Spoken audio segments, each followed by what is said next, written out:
Yo, yo, yo, yo. What's going on, everybody? What's going on with you guys? Already. Practice, practice, practice. Y'all get in the comment section. Let me know who all's in here. I know it's a day stream, a lot of people at work. But anyways, gotta get it in regardless. Lots going on in practice. A lot of players' names has been, brought up. A lot. Freshmen's, some of them doing pretty well, making a name for themselves. Also, guys, keep in mind that everyone's not on campus yet, so you know competition is going to get even steeper than it already is. Let me go ahead and get this off the screen real quick.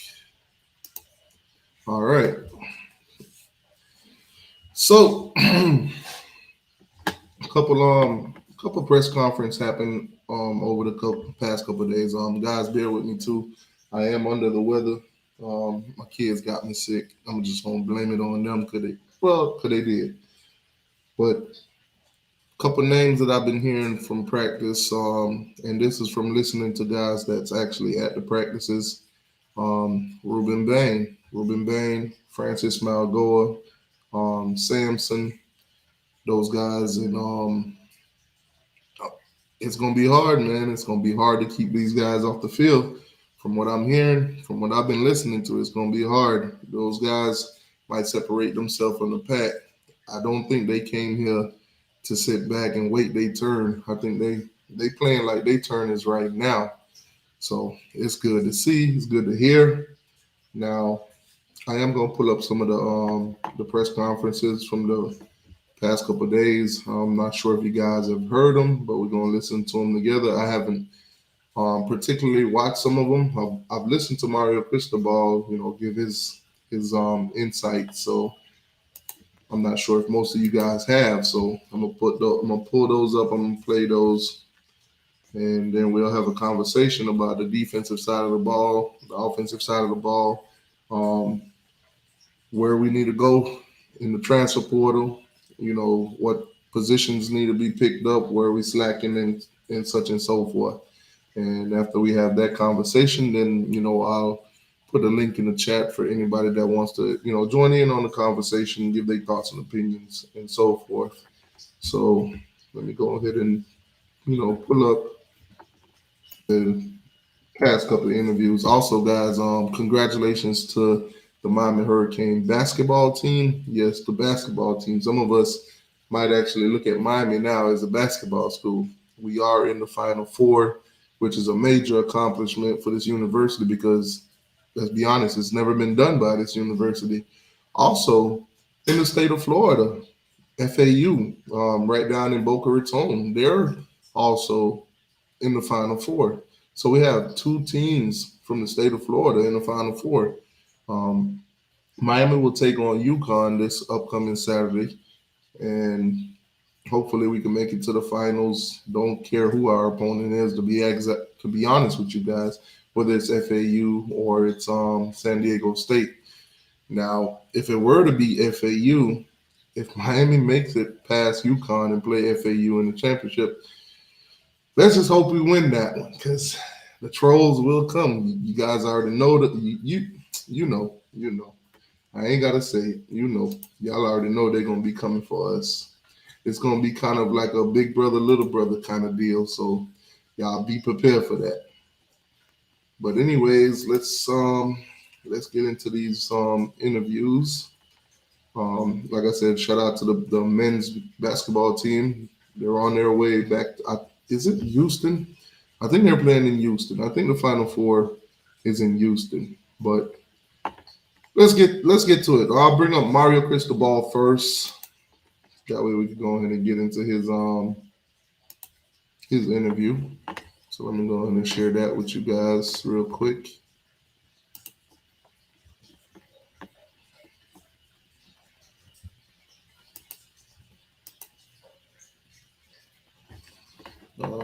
Let me get these gibberish off the screen too. There we go.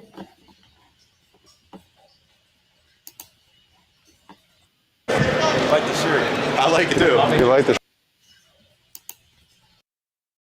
shirt? Yeah. All right, Cam, can we get shirts for everybody?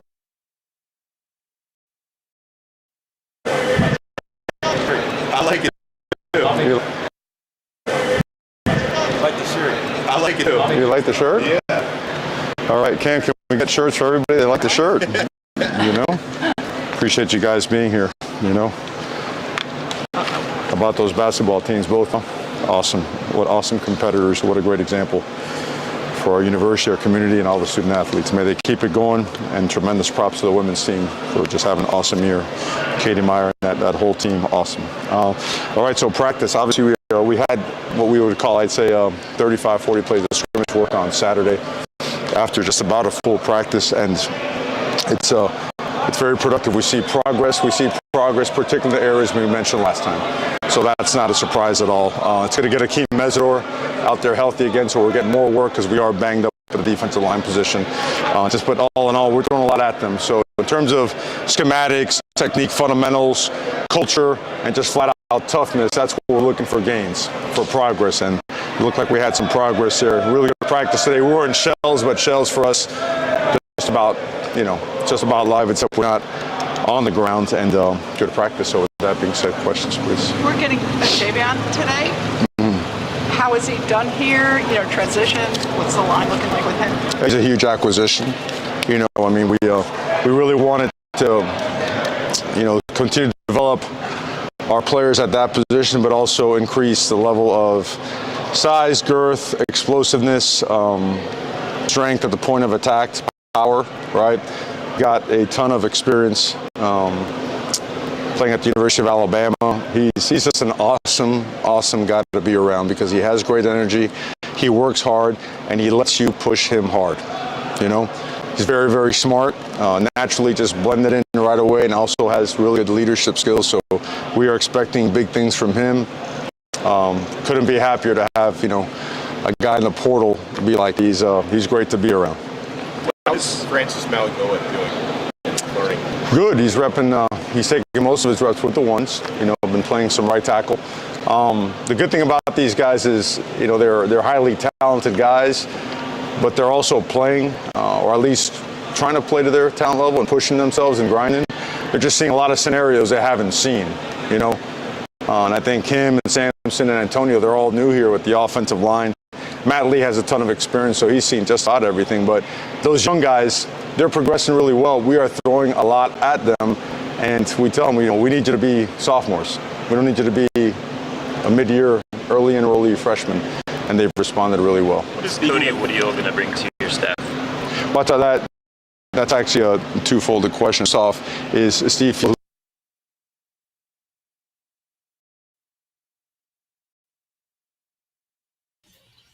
All right, so Stephen Fields, guys, he's no longer an on-field coach. He still has a role, but more in the recruiting department. Came out a couple of days ago, basically, that he's no longer on the field coach for the tight ends, by the way. So this is what the question is, talking about. I'll just let Mario explain it. Who's done an awesome job here. We're going to expand his role, and it's a very pivotal role, I should say, that puts him at the executive director level, involving recruiting, involving football. I mean, he was pivotal to our success when we were on the west coast of the University of Oregon. And as we know, talent acquisition, talent development are at the forefront, especially where Miami has been. You look at the draft the last 5 years, what's the biggest hole, right? It's a draft. It's usually a telltale sign of what a program has been doing in terms of talent acquisition and talent development. So between that, also as a football coach, you saw Will Mallory, how well he has done and how well he has performed. But it is critical to our success as a program, no different than the players, is put them in the spots that help us maximize the efficiency and the productivity of our program. So he's just a very valuable, and he's going to be able to do a whole lot more in his expanded role. And then Coach Woodle was with us at the University of Oregon, so he's been trained in our technique and our fundamentals and has been an analyst on the offensive side of the ball. So it provides a very smooth transition. He's one of one of the best up-and-coming young coaches in the country, in my opinion. Very knowledgeable, smart, and gets after it. And he's been also working with those guys, with Coach Field, with Coach Mirabal. And it's a natural transition, and it maximizes our ability to be productive. Everybody's their own player, right? But Francis Malgo has the same trajectory, it seems, as guys like Penny Sewell, who you coach. How does he compare to how he started off at Oregon? Well, I mean, I'm cautious about comparing guys to being the 7th overall pick in the draft. They're like 19 years old, you know. But do you see the qualities of an elite player? Absolutely. Absolutely you do. There's power. There's a really good knowledge of the game at his young age. He plays with leverage. He plays with toughness. He's heavy-handed, moves his feet really well. He understands ball, and you get after him. And we need to get after him and prepare him, you know.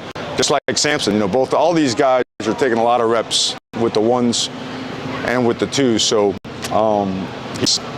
he's going to be an elite football player, and he's an elite human being. His family is awesome, and we're super happy to have him here. With JP on, you mentioned earlier about how important it is to kind of keep building culture. Having come from Alabama, where they obviously have a good culture, that helped have him kind of adjust and also be a role model and leader for other guys on the line. Well, I think any place that you got to understand the dynamic of, right, you go to a place because either they've done well and they've moved on, or they haven't done so well and you want to try to get it right. So JV comes from a place where the culture has been in place for a while, right? And we're coming into a place where every single day we want to work on improving our culture. It's very helpful, okay, because he understands that blueprint. They're all very similar, right? Coach Jimmy Johnson, right? You know, out there, Coach Saban, Alabama, what we did over there at Oregon. They're all very similar blueprints, and that's at the forefront of just about everything that we do. So he's been great, and he's backing it up with the way he plays. And again, but it's a guy you can push and get after like all the time, and he wants that. That's why he came here, you know. We've had some really good success with offensive linemen over the years, and we don't intend on stopping anytime soon.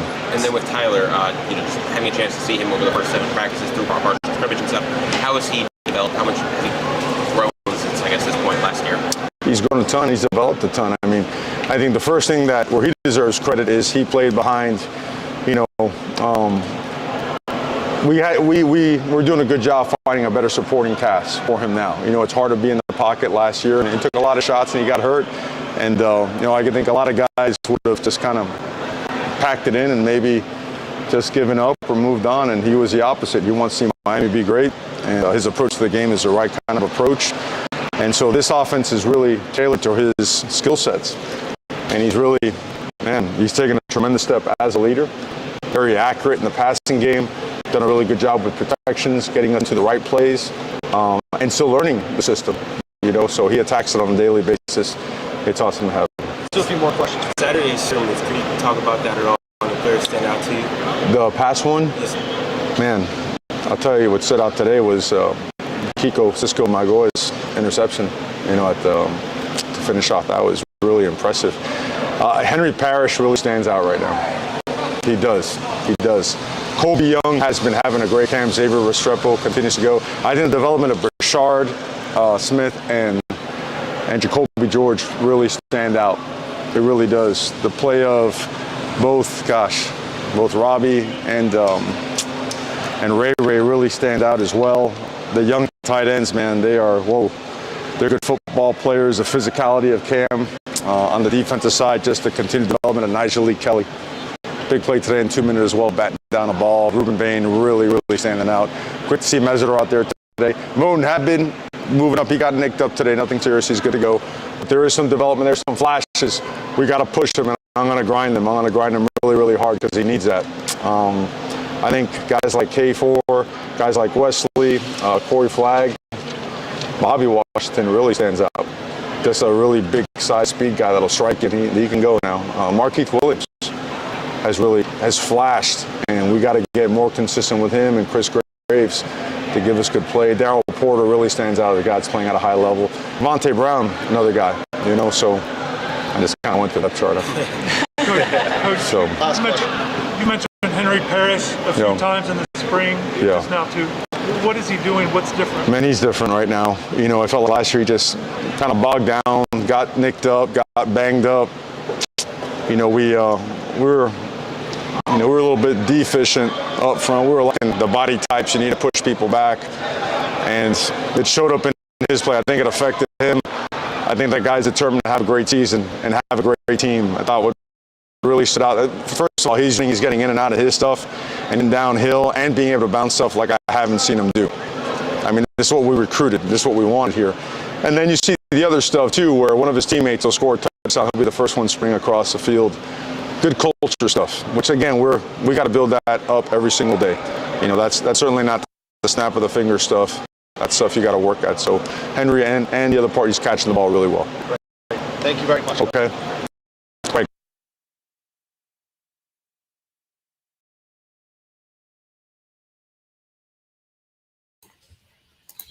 So y'all hear Cristobal, man. Y'all hear what Mario got to say. Running backs, Henry Parrish is looking, you know, pretty good out there. Didn't hear him mention anybody else, Don Chaney or any of the younger guys. I don't think Mark Fletcher is on campus yet. So, you know, haven't heard anything about Trevante Citizen either. I think he's still, you know, I think he's coming back in May if I'm not mistaken. So I guess the guys to look out for would be Henry Parrish and Don Chaney. So that might be a position that we pull somebody out of the transfer portal with. You know, right now the running back, I would say that group is kind of like a little bit of a question mark, but we'll see if Mario decides to go into the transfer portal and get those guys. Lenore's in the building. What's going on? Lenore's Kane Gang 229. What's going on with you? Stunner Boy in the building. What's going on, Stunner Boy? Canes Football Talk. What's going on with you? Slim Shady Canes. What's going on with you? All right, all caught up in the chat.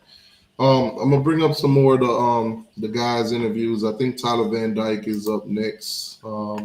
A lot of those guys did a press conference. Sometimes it reveals some of the things that happen in practice, you know, but it's also great to, you know, listen to some of the guys that actually go out there and watch the practice, which is what I've been doing for the last week or so. So, you know, I trust those guys, and, you know, I can come to you guys and, you know, basically tell you guys what I've been hearing. As you guys know, I'm a working man. I got a family to take care of, so I don't have the necessary time to go out there and actually, you know, observe it myself. So I bring you information from trusted sources. So let's get into Tyler Van Dyke's.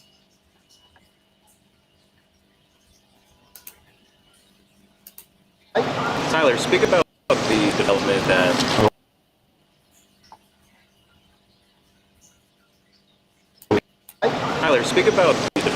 that Kobe Young has had since. Bear with me, guys. Working with this new system. Yeah, he's been really good. You know, he took a big step this offseason. He's continuing to show it. He's becoming a leader of the entire receiver room, along with some other guys. So I'm really excited to see what he can do this fall, based on what he did last year and this spring. Tyler, what was it like throwing to Will yesterday? Was that fun for you? Yeah, it was a lot of fun, you know, just to get out there and help my guy out. You know, he made. Guys, so Will Mallory, I forgot to mention to you guys, I've been quite busy at work. So Pro Day went down. As you guys know, guys that, you know, projected to maybe get drafted or whatever is Tariq Stevenson, of course. Will Mallory. So Tyler Van Dyke right now, he's talking about, you know, Pro Day, throwing passes to Will Mallory, which Will Mallory looked pretty good in his Pro Day. Tariq Stevenson also.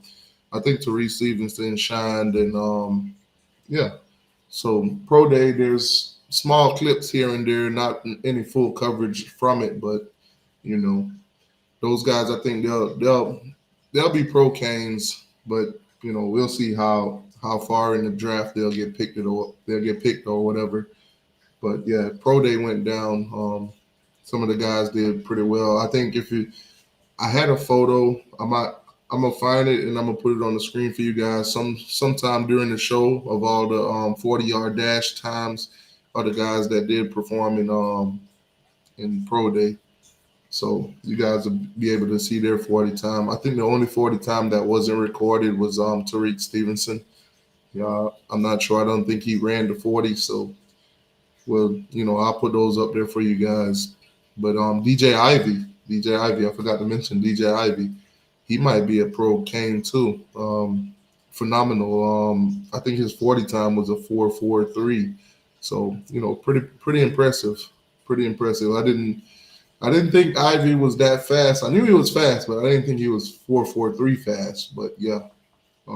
Back to Tyler Van Dyke though. Had some amazing catches, and yeah, I'm just glad to help him out anyway. I'm excited to see where he goes in the draft. What was it like for you? Just even though you're not getting drafted this year, you'd be throwing in front of all these NFL scouts and everything. Yeah, it was cool. Just to get out there, show my arm a little bit, but I was doing it more for Will. He asked me to do it, so yeah, it was just good to get out there and throw for him. How are you feeling? Your arm looked great. Yeah, I feel good. I feel like I'm throwing the ball even better than I was before.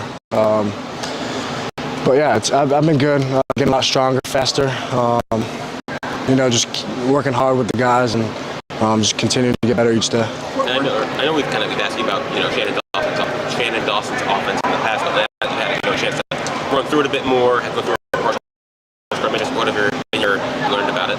Yeah, it's been good. There's a lot of different ways that he gets the plays and in the run game, pass game, so which is good. When you first get used to a new offense, you really have to.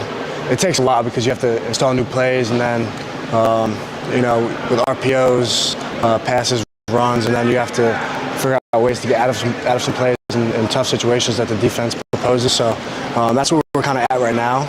So which is good. We kind of installed most of our stuff right now, and we're kind of seeing what the defense gives us and maybe changing plays here and there and kind of playing it more like a game now. So it's been good. Have you I guess this is your third time learning a new offense since you've been here, have you kind of learned ways to learn an offense faster, I guess, like studying tips or things that help you learn it quicker? Yeah, I'm definitely picking this one up faster. I think it's just because I'm older now and I've been around a lot of offenses now, so football's football, so it's a lot of concepts are similar, just different ways the coaches communicate and get to those plays. So I feel very confident and comfortable with his play calling and his plays. How was this scrimmage? Anything really stand out? Did you catch your eye during the game? Yeah, it was good. Battle with the defense. I think they did a great job, and we went down and scored, which was good. Good sign to see. A lot of guys stood out. I think the line really did well that day. They keep making a lot of progress, and I expect them to be really good this year. How's Emory Williams doing as far as learning the offense and all that stuff? Emory's he's a good dude, really good dude, and he's going to be a great player. He's very smart, very accurate. So he has a lot to learn still. He still should be in high school, so but he's going to be a good player, and he's picking up everything fast. How about getting Javion? You've seen from him anything? He's a different kind of animal. He's experienced. He knows. He's a leader. He knows every single call. Him and Matt right there, the two pieces of pod, and always calling stuff out, which is good. The O-line in general is going to be very improved this year, and it starts with guys like him, Matt, Jalen. So I'm excited to see what other guys can do. That has to be very pretty good. Yeah, definitely. Yeah, it's good. It's good to get those guys in here and working hard. How's the run game element of offense? What are you seeing? Yeah, it's good. We have different runs, inside, outside zone, gap scheme, counter.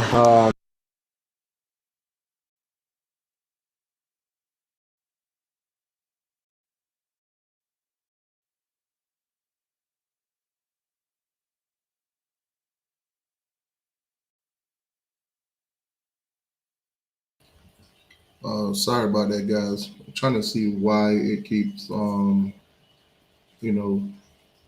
just see that Sarge says the audio is bad, so I'm trying to see what's going on with it. It is raining outside, so I'm not quite sure. Maybe it's causing an interruption. But yeah, it's kind of crazy.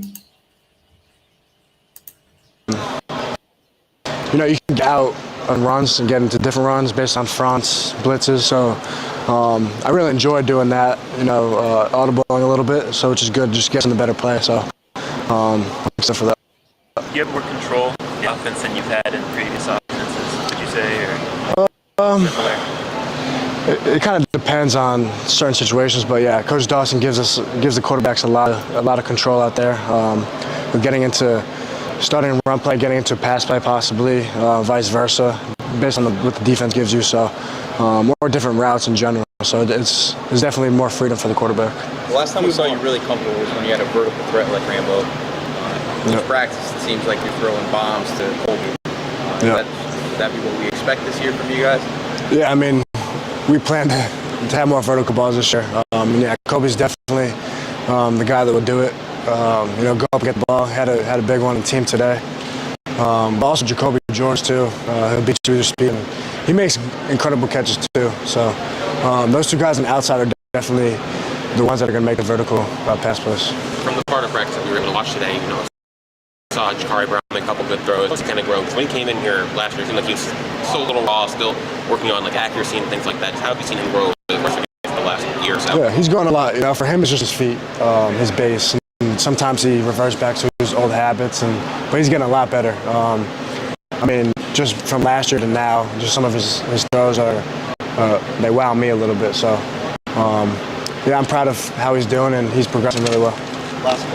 Has there been any newcomers on the defense that have impressed you throughout spring? Yeah, Kiko. Mayo Aga, I think it is. 51. Francisco? Yeah, Francisco. They call him Kiko, so that's what I call him. But yeah, he's very impressive to me. He's all over the field. He picked me today, which is good. Not good for me, but it's good to see that for them. It was just a good play in general for him. So he's all over the field. So I think he's one that has stood out to me. Tyler, any thoughts on the basketball in UConn? Friends, family? Yeah, it's kind of weird now coming here. I've always been a UConn basketball fan my entire life. A Shabbat Walker. So, now that I'm here, I'm a Miami basketball fan. So it'll be cool. I have a lot of friends that go to UConn. So I'm just talking a little garbage. So I'm excited for that game. Thank you very much. Thank you. Have a good one. Thank you guys.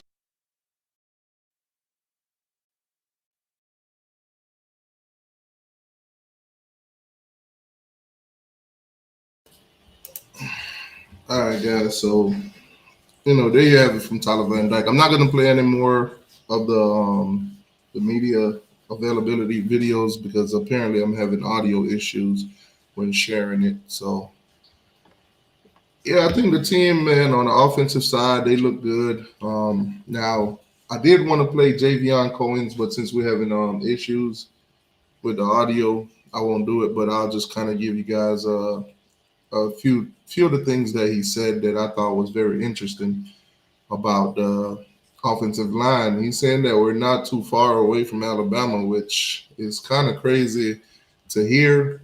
Him coming from Alabama, he said something about starting around 9 games, somewhere around 8 or 9 games. Not starting, playing 8 or 9 games at Alabama his freshman year. And, for him to say that Miami's offensive line is not too far from Alabama, to me, might be a little bit far-fetched. And it might be a little bit of wordplay or whatever it is. But I'm not sure if I can subscribe to that, man. From what I've seen with our offensive line, maybe the improvements, are a lot better, but I wouldn't go as far as to say that, it's anything near the caliber of what Alabama has put on the field last year, or, maybe what even they have in the barn right now. So, but we'll see. We did pick up some very crucial pieces for the offensive line. As you guys can hear, Cristobal, guys like Francis Marigoa, 5-star guys, Samson, 5-star guys, they're coming in and they're already working with the 1s and 2s. So, it is what it is. Slim Shady Kane says Bama's O-line hasn't been the best the last couple of years. Right. But I don't think Miami's offensive line could compare to Alabama for the last couple of years, to be honest with you. So I'm not sure if it's a stretch or it's a, let me just be nice and say these kind of things or whatever. But hey, it is what it is. If he thinks that our offensive line is, not too far from Alabama, who am I to tell him not to? He came from Alabama, I didn't. So, he was over there with them. He's seen them from on a day-to-day basis. So he could probably, talk about them more than I could. Yeah, man. I'm gonna put the link in the chat. You guys can come on in, give your thoughts and opinions. That way we could, have a conversation. Not gonna drag the show today. Not gonna, take too long. I do have a few skits that I might be making later on, with the Florida State and Florida stuff.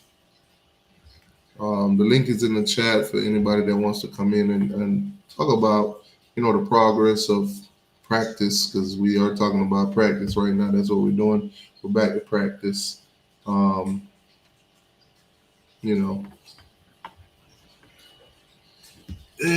gotta call my internet provider. I might have to up my internet. Maybe that's why the audio is like that. Because I noticed ever since I've used this program, or maybe it's the programming that I'm using now, but I noticed the audio has kind of been, going haywire.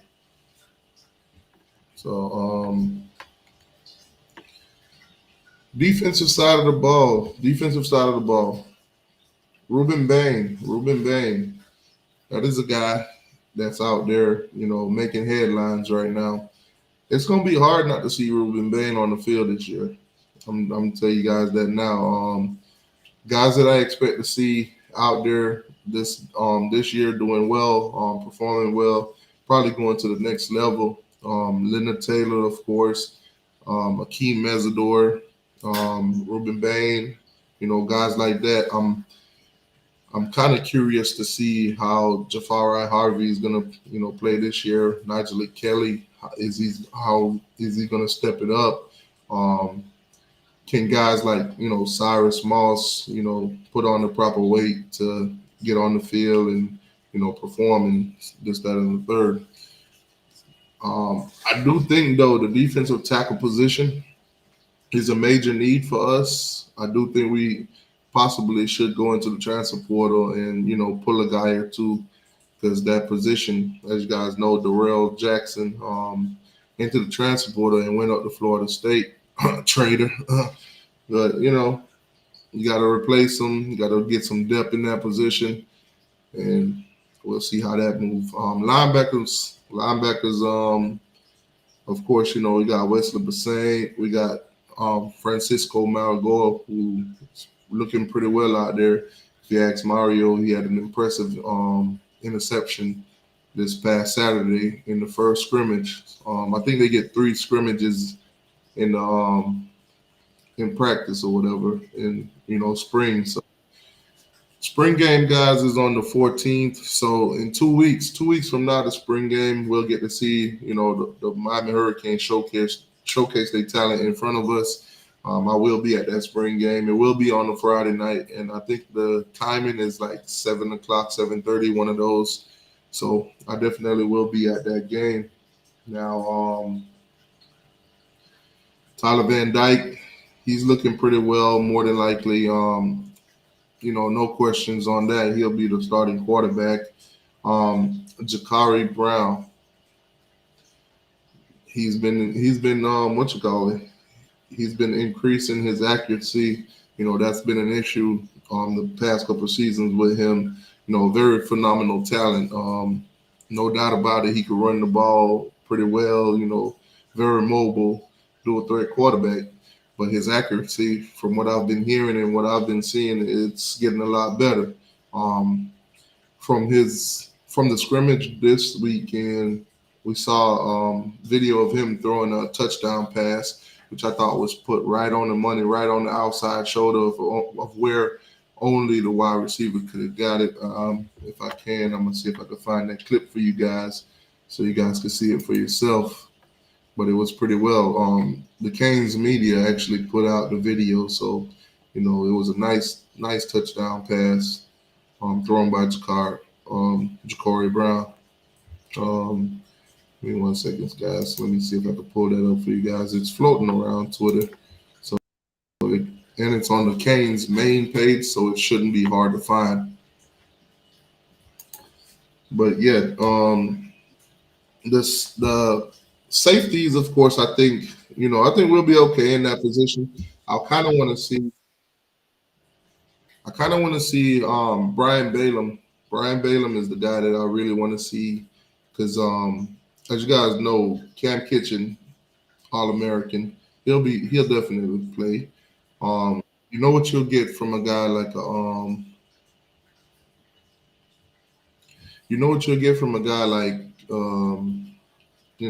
James Williams, of course. So kind of want to see what Balaam looks like in that safety position. Slim Shady Kane, what's going on with you? Good, chilling. What's going on, man? How you feeling about practice so far? And I know it's practice, like Allen Iverson said. We talking about practice. But how you feeling about it? I'm not gonna lie, I ain't paid it a damn bit of attention. I mean, you know how I feel about what coaches say in a press conference. I don't believe a word that comes out of their mouths. Cristobal, I kind of believe Cristobal when he say certain things because he don't give you too much anyway, and he don't what's the word for it? He don't gaslight you, and he don't big up anybody that don't need it or don't necessarily fit it. Well, that's true. Like, he continuously talked up Cam Kitchens last year, and for good reason. Yeah, we saw Cam go out there now. And then on the opposite side, he said Tyler Van Dyke was the best quarterback in the country. And then, wah, wah, wah. So, it's a give and take. Win some, you lose some. Well, I'm going to agree with you. I think they should go after some more. Hold on. Before you say anything, Cam Kitchens. I need to see Cam Kitchens step it up this year or, continue to grow. Because coming off of such a performance last year, it's hard to, do it again kind of deal or whatever. It's hard to do it again, and it's hard to top it. I mean, consensus All-American, you don't really do much better than that. Exactly, and I need him to keep that same energy from this year, but kind of up it a little bit. If last year was 100%, I need 110 this year. Well, I would say instead of him giving 100%, you want to say step up. The guys around him in that secondary need to step up. Right. Corners, we're losing both DJ Ivy and Tariq Stevenson, so it's going to be a kind of like a mystery to see who's going to step it up. I'm not too confident in Darrell Porter. I'm not too confident in any of the corners that we do have on. I do think that I've seen too that Takari Couch is more of a nickel guy, so they'll probably play him more in that star position. I'm not quite sure with the corners what we're gonna see this year, so it's definitely a question mark too. I'm kind of with you there. I mean, I had some faith in some of the guys that left, but obviously they left, so yeah. And then we got the Brown brothers, Devontae and Damari, which Devontae coming from UCF, he was pretty solid there, but it's it's a different competition being in the ACC and playing at a Power 5 level than it is at a G5. So we'll see if he could that could translate over. Yeah, I mean, you see guys do it all the time, though. I mean, KJ Osborne came from Buffalo and came to Miami and balled out. So, I mean, if you got skills, you got skills, and it'll show. All right. So hopefully it translates and, we get some good production out of him. Also, the guy from, I think it's Terry Roberts from Iowa. He was injured, I think most of the year last year. So it's kind of hard to predict what you're going to get from him this year. Yeah, well, yeah, it'd be hard to predict what you're going to get, but coming from Iowa year after year, that's a top 10 to 15 defense every year. Yeah, and then you got guys like, Chris Graves. Are we going to see a step up from him? Is he going to, try to solidify himself as the guy? Markeith Williams, guys like that, are they going to make a name for themselves? And then you got guys that are, still just question marks, to be honest with you. That defensive side of the ball is going to be crazy. How far has, Corey Flagg come along? Is he still going to make the same mistakes that we saw him make last year? How far has he stepped up? Or I think most of the Canes family, the fans, have already moved on from him. But we'll see, because we do have guys coming in like Malik Bryant, Caleb Spencer. He could play. I think he could play safety, or he could play linebacker. Then you got the Francisco brother. He's in. More than likely, he'll probably be linebacker. He'll probably be a starter. So it's going to be a mystery to see what this defense look like this coming season. See if they got Williams settled down where he ain't trying to play superhero every game and be everywhere all the time. And then you got on the offensive side, which I want to mainly focus on wide receivers and the offensive line, because we already know the quarterback. We already know running back situation as of right now. So I kind of want to see what that old line is going to, be like. I got a pretty much idea what it's going to be. Matt Lee from UCF. I'm sorry, he'll start as a starter at the center position.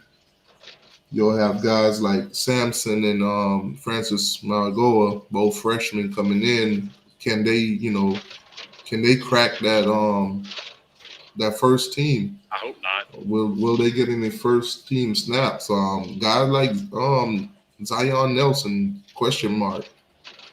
Well, he's supposed to be back from injury this year, isn't he? Yeah, he's back out there, but they're not giving him any. I want to say he's limited, basically. Okay. So, but he definitely should probably be back now. Well, if he's 100%, I kind of want to see what he can do. Or does he still have it? Can he be consistent, and can he not get injured again? Listen, if those two freshmen crack the first team and are starting by the time the season starts, the offensive line's probably going to look a lot like it did last year, unfortunately. Also got one of our best guys from last year, which is Inez Cooper. I want to see, because he was literally our best lineman. I want to see if he could, step it up a notch too. Yeah. And keep the competition going. So it's gonna be another guy that I forgot to mention, Rivers. Oh, Jalen Rivers. How's he gonna look this year? If everything work out, our offensive line should be way more improved offensive line than what we've seen.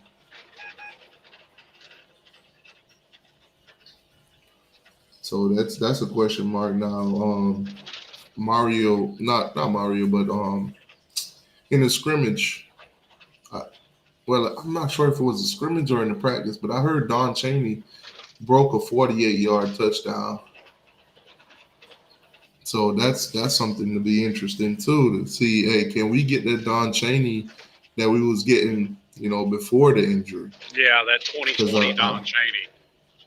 Yeah, because a lot of people forgot what he did for us before he was injured. Yeah. Him and Knighton was on a roll. It was like thunder and lightning out there until the injuries killed him. Yeah, because what was it? It was 21. It was like the second or it may have even been the third or fourth game. He got hurt, rehabbed it, and then got hurt again in the spring, if I'm not mistaken. And we never ended up seeing him at all in 22.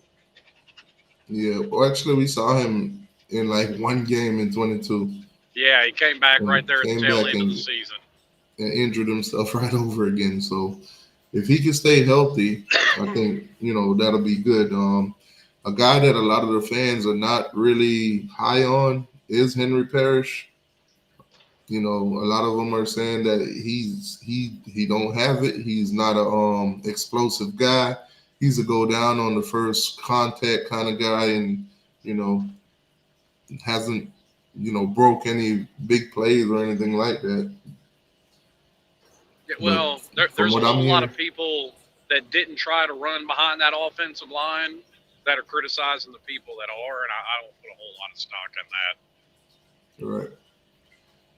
But I know if we could hold it together, get through spring without any injuries, and other guys that are injured right now, from what I'm hearing too, like with the guys that are injured, they're not letting them practice.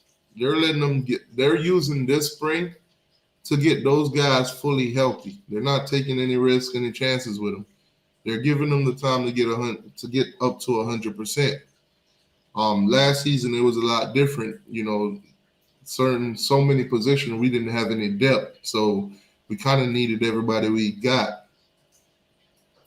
But you see how that went throughout the season. A lot of people got injured, especially on the offensive line. So this year they're not taking any chances.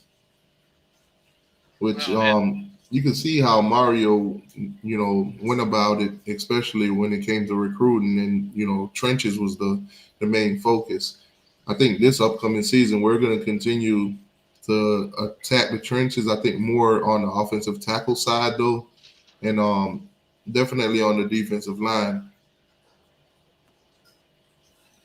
Well, another spot that I think, and I really don't care what Mario has to say about this. I kind of got my mind made up on it. I think they need to get every wide receiver that they can handle picking up out of the portal. I've also seen an increase in the performance of some of the walk-ons that they've been picking up. It's not your traditional walk-ons. It's guys that possibly could have been at maybe a group of 5 or something like that, but they're choosing to walk on at a school like Miami. I mean, I hope so, because like I said, that's the one. If I had to pick one outside of offensive line, because obviously that's where the majority of our problems stemmed from last year. If I had to pick a position group outside of them that I just have no faith in, it's the wide receiving corps. Yeah, definitely. Now, I know most of you guys are not basketball guys, but man, that Final Four look nice, don't it? I've got my bracket. I mean, it's kind of busted, but I had Miami and FAU in the final just as a joke, and that could possibly work out that way.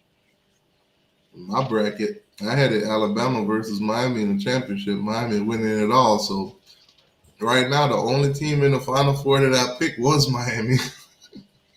And that was just me being a fan. Right. Well, see, I actually put down a bet the other day on the Sweet 16 games. I took Miami men's and women's on a parlay, $100 bet, paid out $2,400. Oh, wow. Oh, wow. Man, that's what's up. I haven't made any bets. Oh, hold on, before I go into talking about bets and everything. This is the play I was telling you guys about. Ja'Cory making this pass, perfect pass, touchdown. This is from the scrimmage.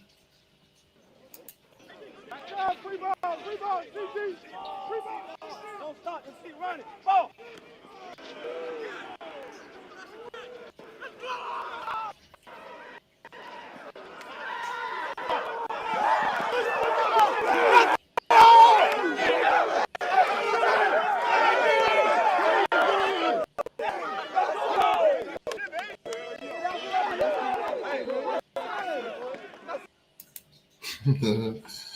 Yeah, man. A little bit of offensive pass interference, but he probably got away with it. Yeah, I said the same thing. But you could also say defensive pass interference too, because it was kind of a hand battle. So I think that's why they let it go. Yeah. And see, I'm a big proponent of that. I mean, if both parties are doing a little pushing and shoving and pulling, fuck, let them All go. right, I got another one for y'all. They did yeah, it might get copyrighted for this one, but who cares? Got a little music in it.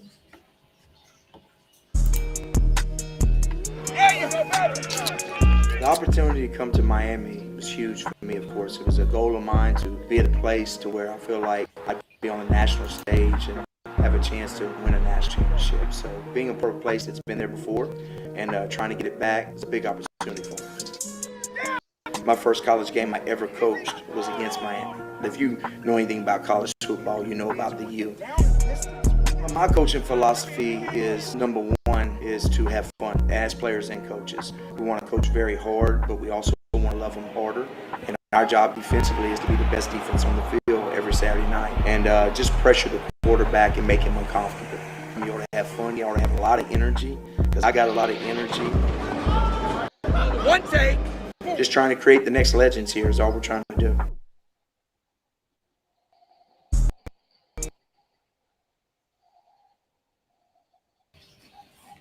You heard my guy. It sounds good. You know, in the off season, it always sounds good. Yeah, man. But a lot of those guys out there, what's your thoughts on Coach Fields stepping off the field?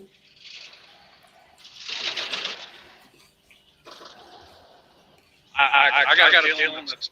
I think it's like you said right after the season ended, that whoever they brought in as offensive coordinator is going to want to bring somebody with him, and I think that's probably why. Well, he brought in a guy that he had as an offensive analyst, Cody Woodley. He's replacing Fields. Exactly. But he's been with Mario them at Oregon this whole time, so he's got their concept. He pretty much knows what they're looking for.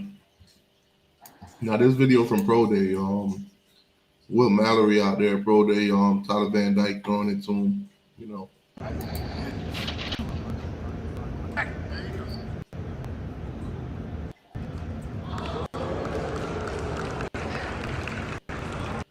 You know, a little simple. Simple, nothing major. Well, Will's ability to catch the ball has never been in question. And of course, you got Greg Olson out there.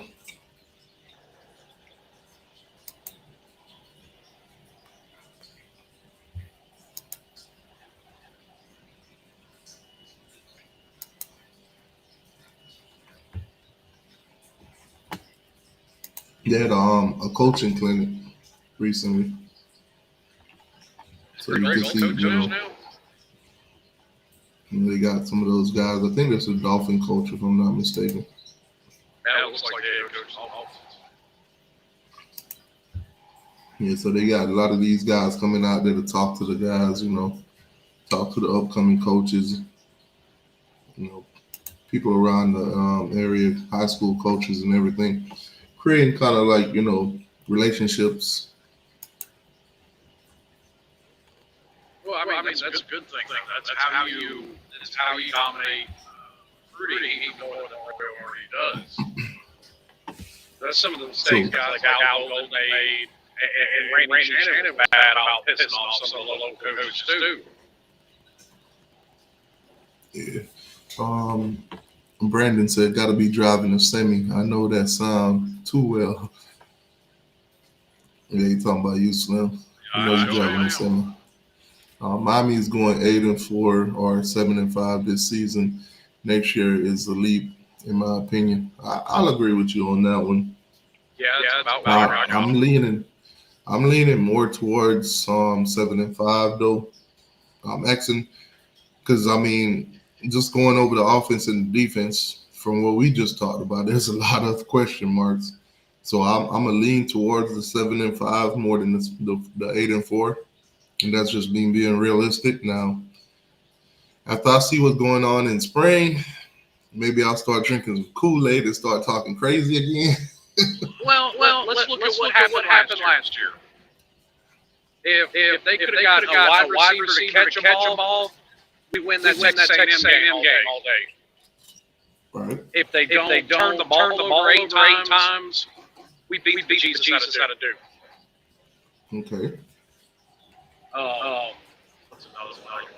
I mean, Middle Tennessee, if you actually show up to a game like that, you're going to win it. Okay. So, I mean, there's 3 games that, for lack of a better way to put it, a little more effort, and they easily win those games. I agree. Now, Pro Day, guys that participated, got Lou Headley, Will Mallory, running back Devin Perry, didn't see much of him. DJ Scaife, Lucia Stanley, the other running back, Agude, of course, the guy that transferred from UCLA, he performed. DJ Ivy, of course, he looked phenomenal out there. Caleb Johnson, linebacker, transferred in. I think he also came from UCLA. Antonio Moultrie, he performed defensive lineman. Wayman Sneed, linebacker, and Tariq Stevenson. Those guys performed in the Pro Day. So, hopefully they go out there and at least, get drafted or go into some football league, whichever league it is. One of them's bound to be up there playing that Canadian football with Stetson Bennett.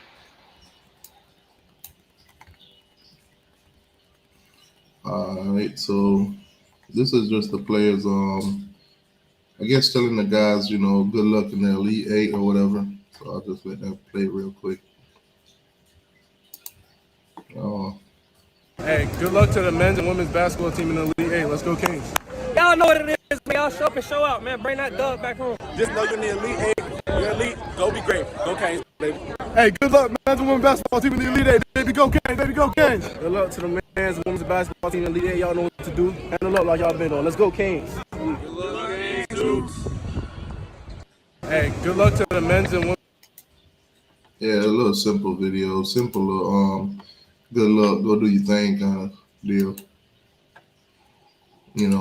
Showing support for the other sports, which I think is pretty good to see that, Dan Radical come in, of course, NIL come in. Can't leave that out. Getting top players, basketball wise.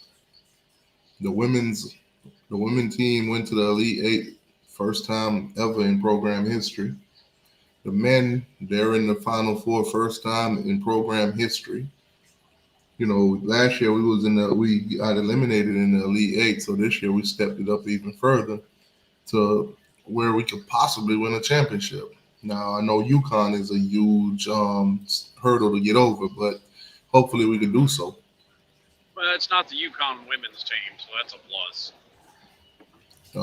The tough game next are Texas A&M, Clemson, UNC, and Bum State.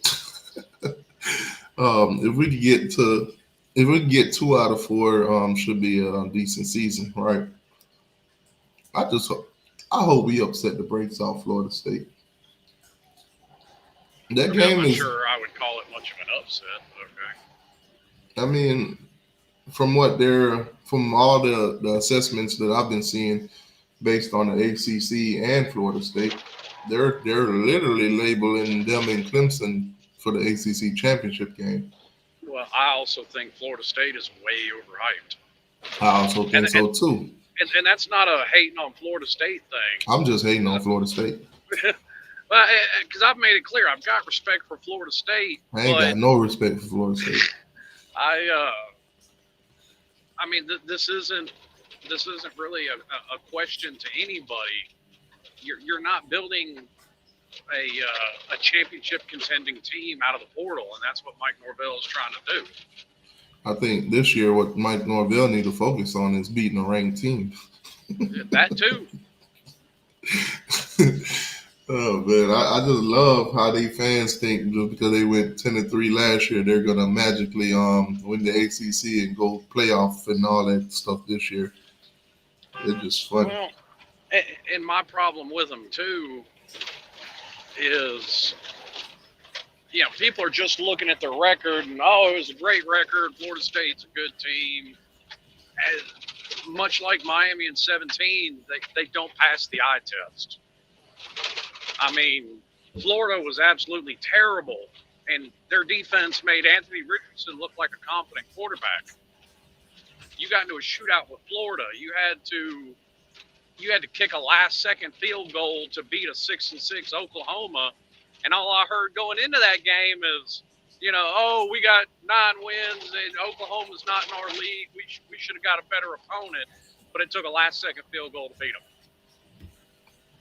Yeah, and also Brandon says that building out of portal take it so stupid, but you literally just said Mario need to take every receiver out the portal. I guess he's talking about you, Slim. We're talking about two different situations.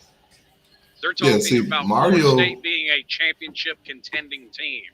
We're not talking about Miami being a championship contending team. Yeah, see the difference with the whole situation with Mario and Norvell when it comes to the transfer portal. Mario goes in and grab a few pieces here and there. Mike Norvell is going in there to get his whole team. He is. That you're absolutely right. That's a whole nother situational thing that's different. All right, so we got another one from the scrimmage. They put a little cinema. You'll get a little bit of this, a little bit of that, not too much. Every year we get these little videos.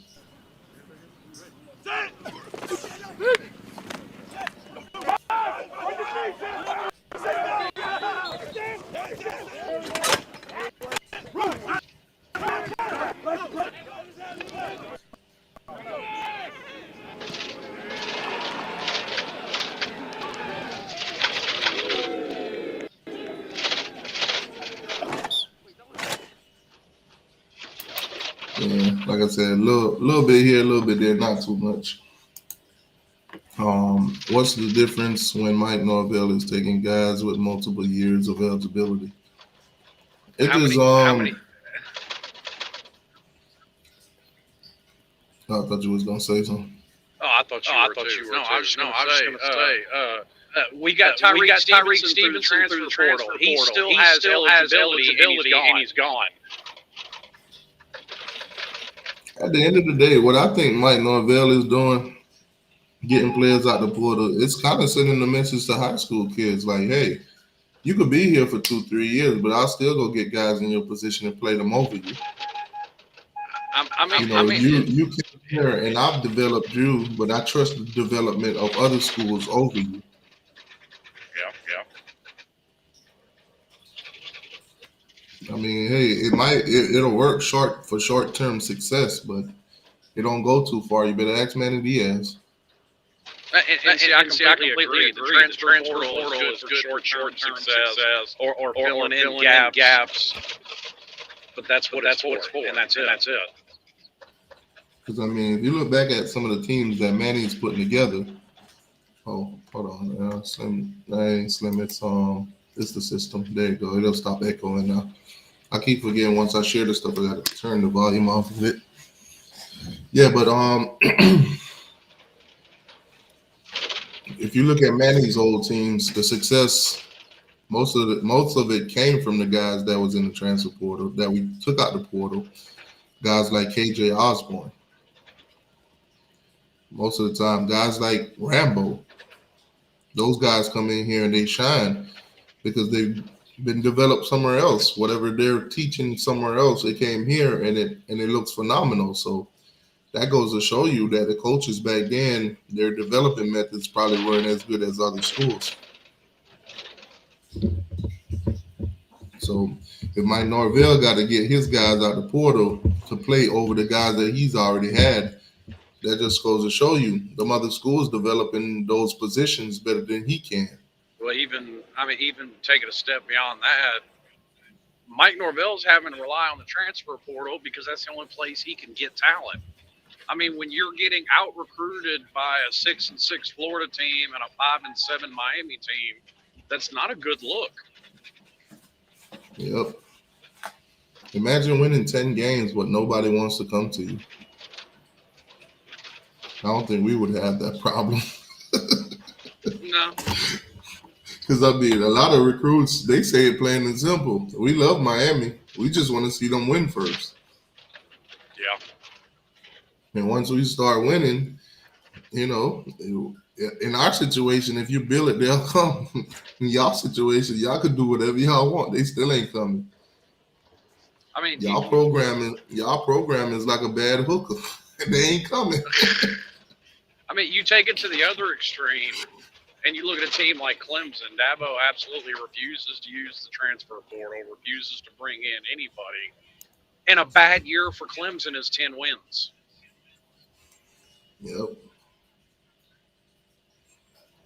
Okay, so to make it clear, April 14, 7:30. That's the spring game. Brandon said that's a lie. What is a lie, Brandon? What exactly is a lie? Brandon, if you want to speak instead of typing, you know you could click the link. You don't have to show your face. Come right on down. You don't have to show your face, you know. You can click the link and come on in. Now I'll just put it right back in the chat. Just know, you come in here, you got to back up what you say, otherwise we'll make you look foolish. You say, so how do you feel about free agency? That is a different story because those guys, some of those guys' contract ran out. Okay, he said he's gonna get on. All right, cool. The free agency is a lot different. You've been released from a team, or your contract ran out. That situation. So now you're shopping around, and you know guys will plug you in, especially if they got injuries or they got uncertainties in you know different positions. You're also But at the end comparing, of the day, you know, college guys to grown men in the NFL. You got to understand with recruiting, everybody will go after the top guys, and then the top guy will pick someone. In the free agency, ain't too much people coming for you. You can be the top guy, but if the money or the cap and all that stuff comes in a factor, it don't matter. And that's something else that I don't know off the top of my head is how many transfers Miami can bring in. I don't know where they're at as far as their scholarship limit. All right, so we got Brandon here. Brandon, what's going on with your boss? What's going on, T2I? We hear you loud and clear, so explain yourself. All right, so I see what y'all saying about the whole transfer portal thing, right? But this is not 5 years ago when everybody didn't understand the whole portal, and you saying, "Oh, it's short-term success and this and that," right? Norvell is not getting guys that's one and done. Only person you can say that was one and done that was the transfer portal wise was Jermaine and Kier. Other than that, who can you say was one and done? Okay, I got a question for you. Because now we've had the transfer portal for what, 7 or 8 years? Yeah. Okay, name me the team that seriously vied for a national title with mostly transfers on their roster. Well, you can't just look at it like that because, like you said, it's a 7-year sample. But that's exactly what we're talking about, though, because everybody's putting Florida State up there as if they can get over the hump that's Clemson, they'll be in the playoffs. Okay, well, put it like this. With what Florida State has done this year, since the off seasons, what we did last year, going into this. Somebody said TCU. TCU didn't have a you can't say you can't say TCU. TCU had transfers, but you can't really say that. I got to give Sonny Dyke his credit for what he did. But what I'm saying is, do you really believe that Miami is going to beat Florida State this year? That's my question. They absolutely can. Yeah, sure. Why do you now? Let me. What? Anything can happen. Okay, so if you just, I heard you say at your own mouth that. Now, hold on. Before you say anything, let me ask you this. What's up? When Miami beat Florida State 52-10, the next season, what did we do? We brought back 91% of our players, You right? did. You guys was on a down year. You lost the first 4 games, even lost to JSU. You guys, we went into y'all building and y'all beat us, what 31-28. Okay, but we was a better team than you guys. Yeah, but we had more talent than you guys. It's a rivalry game where anything can happen. You guys just beat us by the same amount of points that we beat y'all. But look at it like this, though. And the next season came around, we were more talented than y'all. Just like y'all going into this season, more talented than us, with more expectation on y'all. When we went into that season right after, Tyler Van Dyke was supposed to be a Heisman candidate. But that's didn't work out. 2 different situations, because that year. So why you think it can't happen to y'all? That was a COVID year. That's a year we didn't have no spring and we barely had a fall. Nobody had a spring and we barely had a fall. That was a brand new coach, of course, and he wasn't even coaching that week because he had COVID. So we should have known that he was going to. Hold on, Chris, you got an echo. You got an echo. So it's kind of hard to compare. Like, it's hard to compare here where it was no implementing, no game plans. Only time you had was when the season started, and then it's just okay. Let's go back to last season. Then hang on. Let's go back to last season. You were a better team than Florida last year. They gave you all you wanted, and you beat them by 1 score. Y'all made Anthony Richardson look like a viable quarterback option. They literally gave him the video he needed to actually be considered a first round. Look at this guy. Oklahoma got blown out 52-0 by Texas, and it took a last-second field goal to beat them. Okay, so like y'all just said. No, you forgot to say one thing too, Slim. They was not playing Oklahoma, the regular Oklahoma. They were playing their second string and third string. Okay, I don't want to talk about all these other teams. I want to talk about what Miami is going to do with Florida State. That's what I want to talk about. I mean, that right there is what proves the point that yes, Miami can absolutely beat Florida State. I have seen the undefeated national championship year with Jameis Winston. It was either that or the year after. Y'all beat Miami by 1. Yeah. We see weird stuff like that in rivalries all the time. I feel you. Oh yeah, and back to your point of you said the only way that Norvell can get talent is out the portal. That's what you said, right? Recruiting rankings Not back the that only up. way, but most of his team is coming from the portal. Most of his talent is coming from the portal. So when it comes to recruiting, so our best tackle, which was a 3-star, right? Robert Scott. Y'all couldn't do nothing with him. That he not out the portal. Like I said, most of his talent. When it comes to talent, Mike Norvell is not going up against Florida and Miami. So, he's steering away from those battles because he's not getting those guys. He can't out-recruit Norvell. Mike Norvell can't out-recruit Billy Napier or Mario. So he's going where Florida State normally does anyway, which is in that Tallahassee Panhandle area in Georgia and a little bit into North Carolina. And now he's going on over into like the Memphis area where he came from. If you want to play for Sunbelt Billy, that's your problem. That man is ass, and I don't know what to tell you. Or G5 Norvell. Bro. Listen, man, all I can say is this, bro. When we play y'all in this season, I'm not even going to be one of those super fans and be like, oh, my God, a natty. No, I'm not going to say that. But do I expect us to be in the ACC title game? Of course I do. You got to look at it. This season, going into the ACC, you could actually get Clemson and Florida State in there for the first time. Yeah, you could. But I would say this: if they didn't move away from the way that they normally run it, you guys wouldn't be in it. Huh? I mean, that's fair to say that because of looking at previous years, we always struggled being in that, that division. That's fair to say.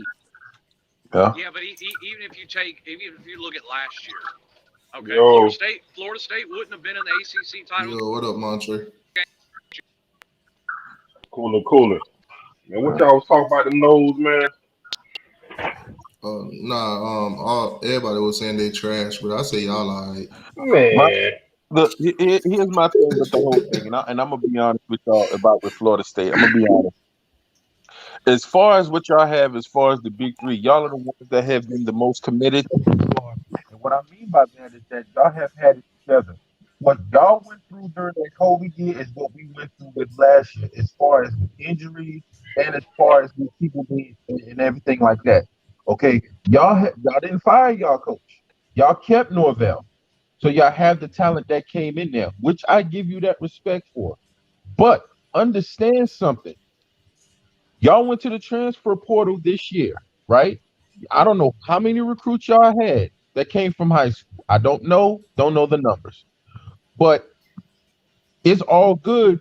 And then not saying that the fans in here, but the fans that I've talked to, every single time that I said something about that transfer portal, about Miami or whatever, y'all got y'all talent, y'all didn't have nobody or this, that, and the third. When it was that COVID, y'all did the same exact thing. But when it was y'all doing it, it's okay. But when we do it, it's a problem. Not saying y'all are saying it, but some no fans that I talk to have said that. And when I make that statement, they get hush mouth. The whole simple fact is you have to recruit from high school. That is how Georgia, Bama, Ohio State, Michigan, and all of these teams always keep regenerating.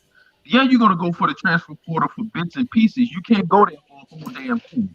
Because when those transfer portal people leave, when they only have 1 or 2 seasons left, when they play and they go somewhere else, now you're back to square one. So just the thing, y'all keep bringing up the transfer portal thing, but y'all making it seem like every person on the starting lineup is a transfer. No, we're not saying that. And it's wrong. Right. No, I'm not saying that. No, but what you're getting is you're getting guys that never played with each other. You could get them to practice and all that, but when you look at practice, you got guys that are competing. I mean, they're competing with each other. But so when they get in the games and they never played with each other, they have no game chemistry. That's when you get exposed. If a freshman recruit came in, they never played with the team. They got to take spring, fall to get some type of right. But you know, these guys came in, they committed to y'all. They never been anywhere else. So whatever it is that your guy, your positional coaches, your guy that's scheming up, whatever he's teaching them, they're all getting it all at the same time. Now you got another guy that come in from a different system, and you got to teach him all of this. Plus, he got to mesh with the guys that you got. Right. It's a lot to deal with. I feel what you're saying, but I just feel like that's a conventional way of thinking. That's college football now. You can't do nothing about that. That's college football now. That's college football. Right, but that's why you want to limit the amount of guys you get out the portal. Right, you got to have that. That's what we doing. It's not like that's what we doing. Y'all ain't limiting nothing. Y'all opening up a floodgate for the portal. That's what we doing. Bro. How many did we take out the portal? Transfers have been around. We literally people have been transferring from schools everywhere. If you look at the last 30 years continuous, with maybe 1, 2, at most 3 exceptions, the teams that win the national title year in and year out are the teams that recruit the best. Yeah, that's true. They recruit the best. You see, that's the look. If you think I'm lying about that whole situation, I agree with you, Slim. I understand that. This is a different time, though. This is a different time. But check this out, though, bro. Look at what happened. No, you it's think not. I'm lying? It's still the same. Check this out. Look at what happened with Michigan State.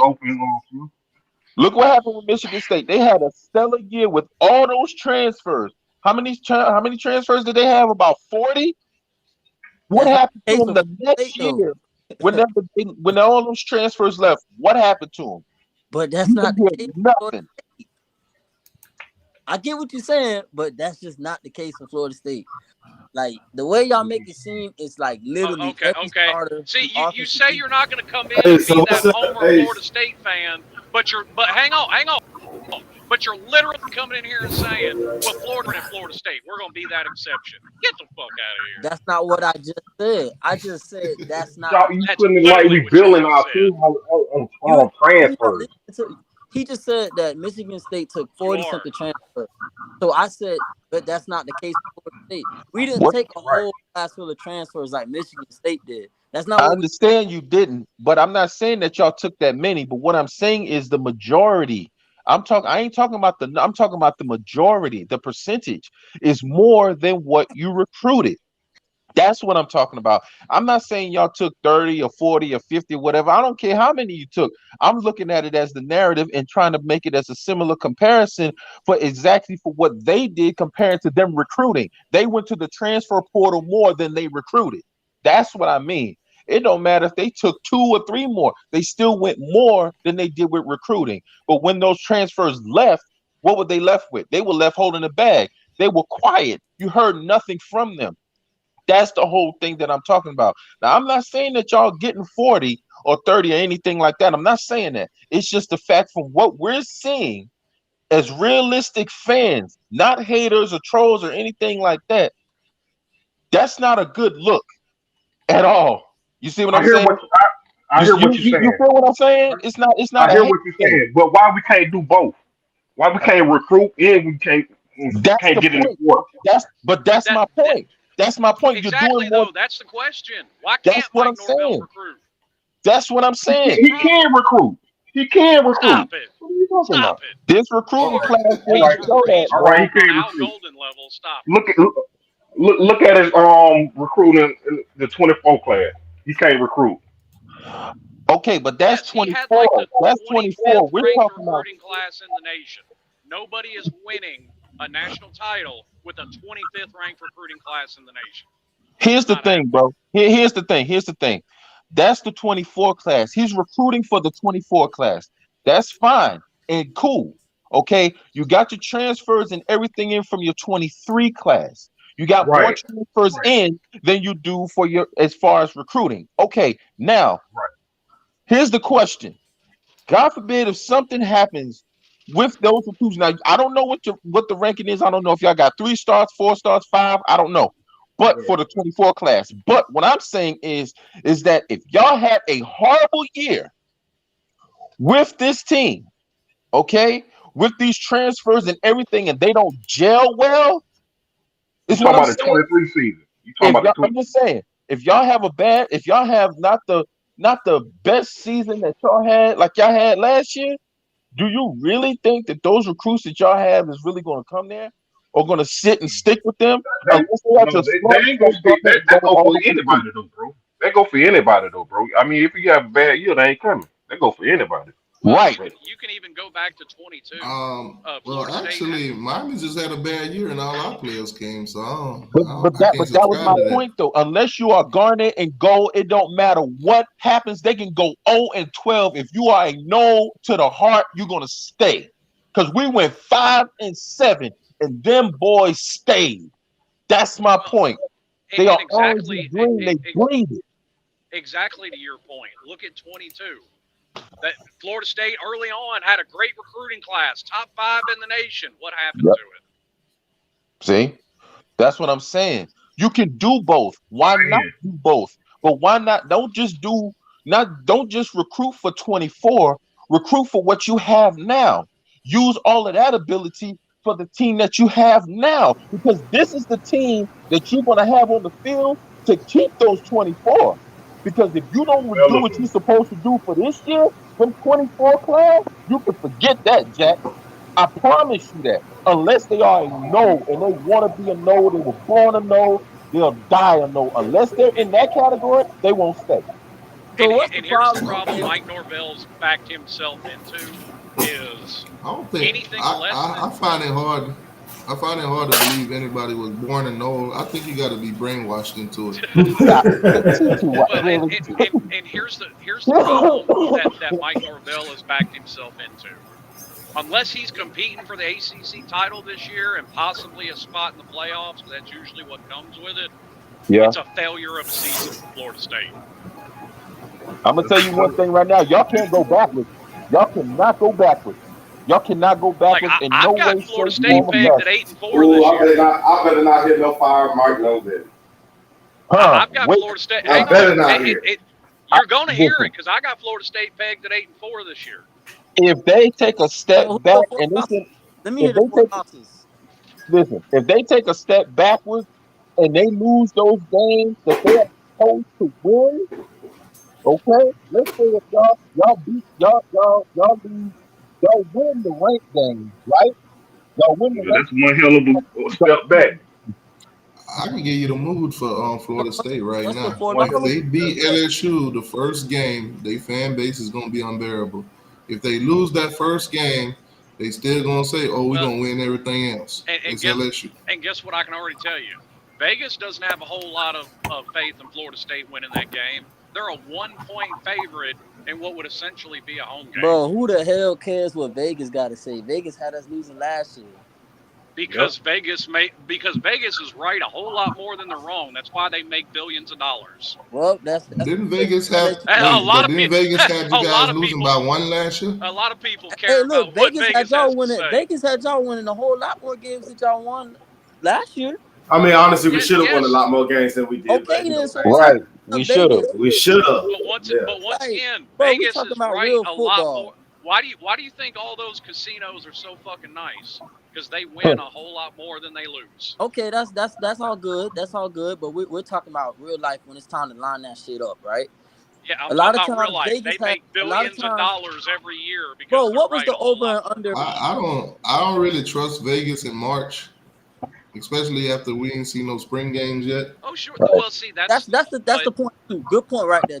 That changes during the off season. You can't say that.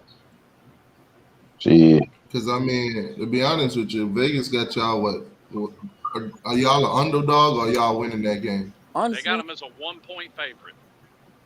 Yeah, see, that's a mistake. LSU should be at least a 21-point favorite. Damn. 21 point, crazy. Oh God. Damn. Man, Who y'all know they got coming back? You don't even know who they got coming back.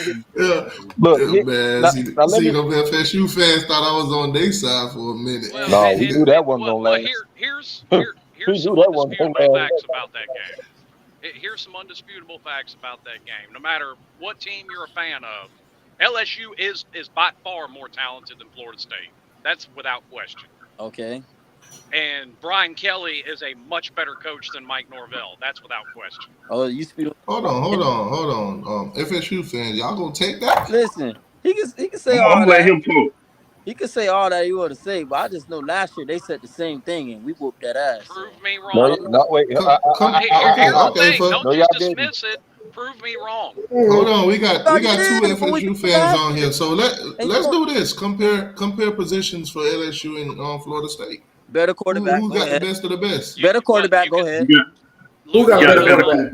Wait a Who minute. got the better Go ahead. quarterback? 247's State. got What? 247's got composite rankings right now that'll tell you who's the most talented teams in the country. Okay. Yeah, I'm out on that one. So Are we really going to go by that? Y'all Because can if have we're that. going to go by that, bro, y'all was in top First of all, 20 last year.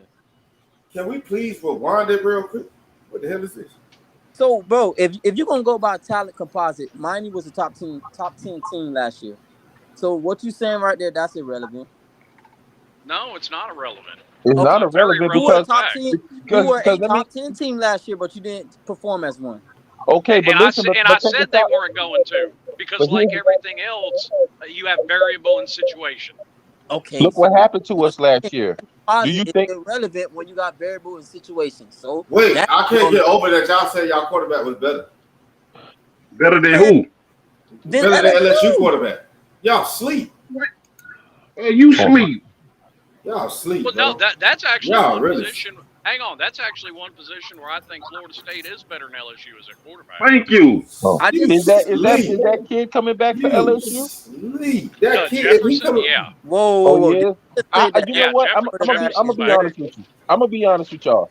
As far as with the QB position, I think Jordan Travis is a little more athletic and a little more elusive than Jefferson, right? That's his name from LSU, right? Oh, Daniel. Yeah. Daniel.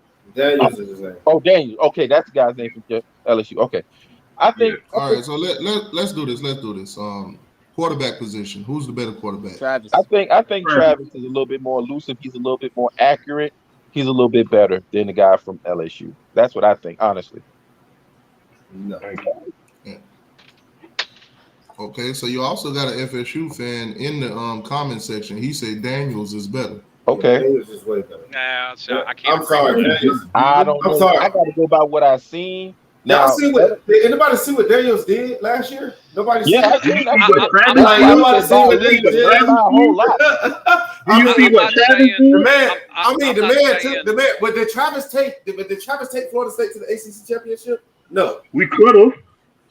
But Daniels on a bad LSU year, what is supposed to have been a bad LSU year, they still went to the SEC championship. They damn sure did, didn't they? Hold on. Come on, bro. Hold on. 863 Seminole TV. We're gonna have to do a live show together. Especially with this platform.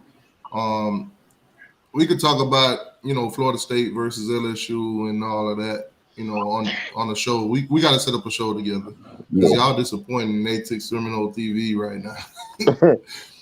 I mean, you got a point though. He got a point. They did go to. I forgot they went to the SEC championship.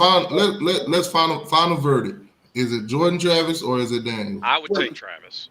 No, I would take Daniels. No, what are y'all talking about? FSU couldn't even beat the right team. Daniels beat right teams. I got a point there. Come on, bro. What are y'all talking about? Yeah, you got a point there. Y'all watching the same season as me? Wait a minute. Because I could have sworn we was watching. Wait a minute. No, you don't have a point. Because you know what? At one point, Anthony Richardson was the quarterback of a top 15 ranked team. So I don't give a fuck about a ranking. Damn. And that's a Miami man. What I'm saying is Daniels played better games than he did. Travis did. Oh, you talking about competition-wise? Bro, competition-wise, Daniels. Competition-wise, Daniels. The SEC is a bullshit conference top to bottom. LSU beat Alabama last year? The SEC is a bullshit conference. Did LSU beat Alabama last year with Daniels? So did Tennessee. What's your point? But Travis ain't beating no Alabama. Let's just keep that real. Hold on a second. Hold on a second. Come on, bro. 863 Seminole TV. Let me know if you're available Friday night. What we'll do, we'll compare LSU and Florida State, and we'll compare Miami and Texas A&M. Bro, y'all sleep if y'all feel like Travis. We'll break them down. Bro. We'll break them down by position. That's crazy. Dude, the SEC. I've been hearing a lot of Miami fans say that we should beat Texas A&M without a doubt. So. Like Slim, Slim, you my boy, and I agree with you on a lot of things you say, but this one, that's not it. No, Travis is not. It don't matter. But Daniels played better competition. He played better competition. Didn't. Yes, he did. No, yes, he did. No, he didn't. Who did? Can you pull up what was LSU's schedule last year, and then what was Florida State's schedule last year? I think Florida State ended up playing more ranked teams, as a matter of fact. Florida State played more ranked teams. I think they played three. Slim, what is you drinking right now, sir? Man, come on now. What is you drinking right now? How did Daniels look when he played? Hang on, though. Where is your objective fact that he played better competition? I don't see it in the SEC. He beat Alabama. So he beat Alabama. So they beat Tennessee. They beat Tennessee now. And Tennessee is a half a football team, and they beat Tennessee. Alabama. But Tennessee team was way better than Florida State team. No, they weren't. Yeah, they was. Tennessee would have ran it up. You just don't like Florida State. I'm not saying that because I don't like Florida State. My uncles, I come from a family that's Florida State. I got respect for them. I'm a Miami Hurricane fan, though. But I'm letting y'all know the truth. I'm talking football. I'm not sitting here talking this crazy stuff. Daniels Travis is not better than Daniels, bro. Yes, there's no way. No, he's not. That's a Miami Daniels is surrounded by.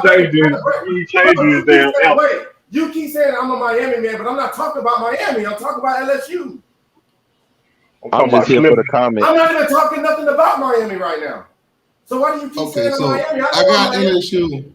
I got LSU scheduled. I got their schedule up from last year. They competition. They lost the first game to Florida State. Southern, they beat them. They beat them convincingly. Mississippi State, they beat them 31-16. Auburn, they beat 21-17. They lost to Tennessee 40-13. They beat Florida 45-35. They beat Ole Miss 45-20. They beat Alabama in overtime 32-31. They beat the Razorbacks 13-10. They beat UAB 41-10. Lost to Texas A&M 38-23. Lost to Georgia 50-30, and they beat beat the shit out of Purdue in the bowl game 63-7. Damn. Well, and you keep bringing up Alabama. This ain't the Alabama from 6 or 7 years ago. But it's still, it don't matter. It's still a better Alabama team than a Florida State or any other team right now that you think of. Alabama still had Bryce Young, all them other boys on the team, bro.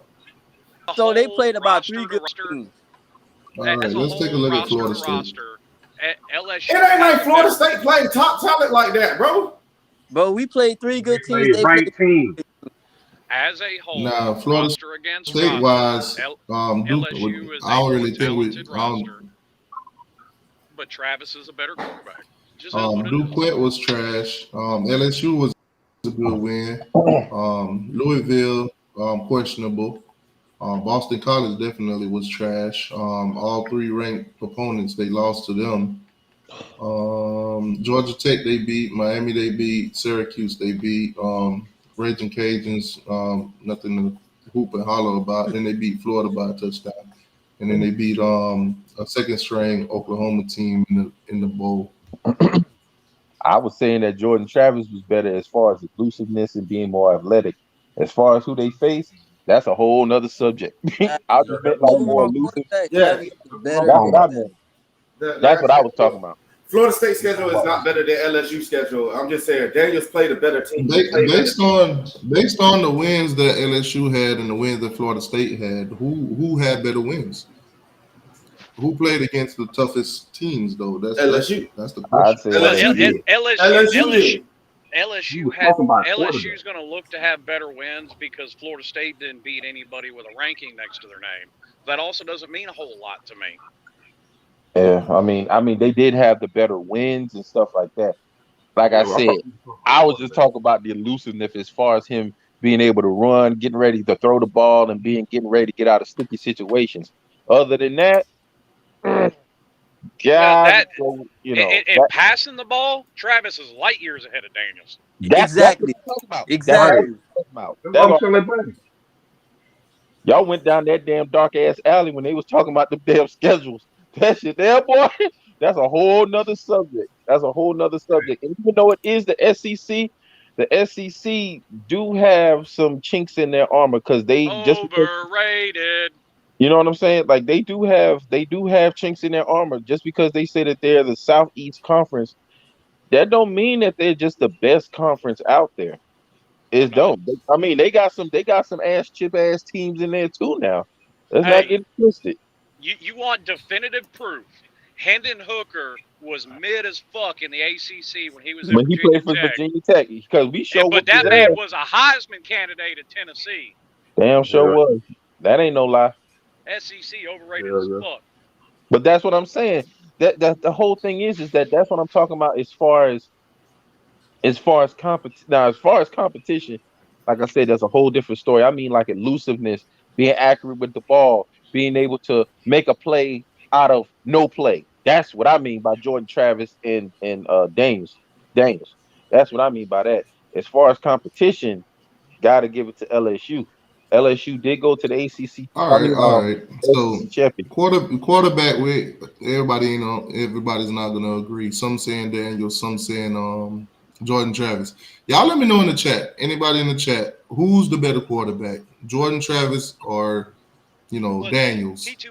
Let's move on. Let's move on to the wide receivers. T2I, you're in front of your computer. Pull up 247's composite rankings as far as talent on the roster.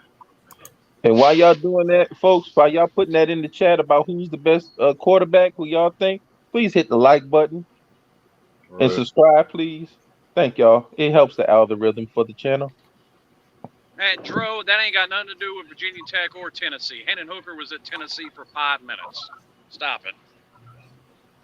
Tennessee runs a gimmick ass offense that anybody can run. Hey. They do. They got 11 plays in their playbook, and they just run them as fast as they can, hoping the defense ain't lined up yet. Are you serious, Slim? 11 plays? Are you serious? Shit, I may be giving them too much credit. It may only be 7. Oh. Well, as of right now, Slim, they have no rankings up yet. Oh wow. For the 2023, they have no ranking. It said no results for 2023 football. Pull it up for 2022 then, because it ain't going to be far off. You're only talking one recruiting class since then. Oh wow. Damn, I ain't know they had them little bitty plays. They just run them as fast as they can at Tennessee, trying to catch defense napping. Yeah, that RPO type thing or whatever. I guess if that's what they're running. I'm not too sure. You got LSU in at number 8. You got Miami's on there 12. Florida's at 14. Florida State is at 17. So, like I said, one recruiting class isn't going to make that much of a difference. LSU is clearly a more talented team than Florida State. And that's based on the 2022 college football team talent composite. So they don't have it set for 23 yet, but they do have it for 22. Which LSU is at 8 and Florida State is at 17. And where did we know FSU finished recruiting in the 20s, and I would imagine LSU, I don't know it off the top of my head, but I would assume is somewhere at least top 15, probably top 10. Now Miami is at 12, while you got Texas A&M is at 4. So that's another one. That's another game we're gonna look out for. But wide receivers. Florida State, and LSU. Who's got the best wide receivers? Let the Florida State guys go. Let the Florida State guys talk. I'm gonna give us that one. I'm gonna give us the edge with that. I'll give us that one too. Okay. At that point, I can get at the FSU though. Yeah, I'm gonna give us the edge with the wide receiver. Boutte was good, but Boutte was good though. Boutte was good. Yeah, Boutte good, but that's just one person. Y'all got at least about three guys come to that one. If I'm not mistaken, that's why I give him that. But he didn't do nothing against us last year, so is what it is. No, but he a good receiver though. He a good receiver. He ain't do shit against. Now, what's the situation with your guy Wilson? Isn't he hurt? Who, Johnny Wilson? No. I thought one of y'all receivers was injured. Oh, Michael Pittman. Injured. Yeah. Dro says that LSU, no doubt, with the wide receivers, hands down. I think LSU probably does have more talent at wide receiver, but I think it's going to be more effective at Florida State because they have the better quarterback. That's the thing that makes the difference. You can have the best receivers or whatever the case is wherever you want, but if that quarterback, which is the general of it, if he's not really that good, you're really not going to see that talent the way you are. Where if you have the second best, where you have a better quarterback, the quarterback sets the tone for everything. You gotta have you have to have a legit quarterback. That's all I'm gonna say. He has to be legit.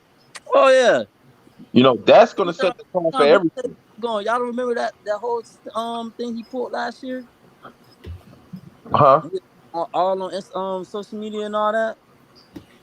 What you talking about?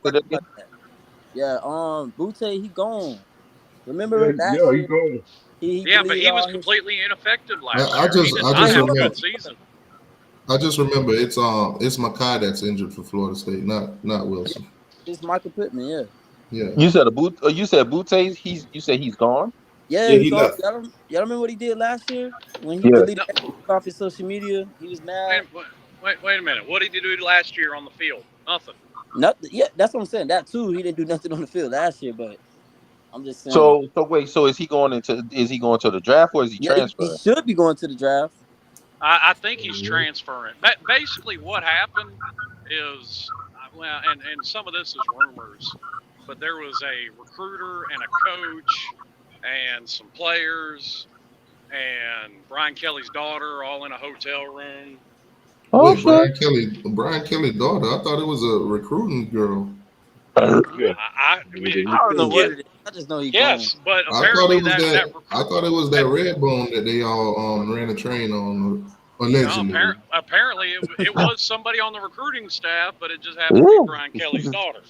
Like I said, that's just a rumor, though. I don't know. I cannot speak to the validity. I ain't got no. The story that I remember is the chick that worked in the recruiting department. They went to the bowl game or some crap like that, and I think it was in Orlando, where they all ran, where like her and like five guys, including that same receiver you're talking about, and a couple of the coaching staff. I heard they all had their way with her. Oh, now, man. it was like a sex party. That rumor may have started because Brian Kelly's daughter does work for the recruiting department. Oh, now, if Brian Kelly's daughter was involved, I didn't hear about it, but damn. Well, it may have been like you said. It was a chick that worked for the recruiting department, but Brian Kelly's daughter also works for the recruiting department. Yeah, because I remember looking at her and saying, I see why them boys hit that. But anyways, let's move on from that. Oh, also allegedly, if it was his daughter, I'm just saying, if it was his daughter, they could have done a whole lot better because she ain't all that to look at. Okay, so, SEC championship game. Yeah, that's what it was. I appreciate that. My dog Slim be shutting people down quick. Hey, bro, it is what it is. Yes, sir.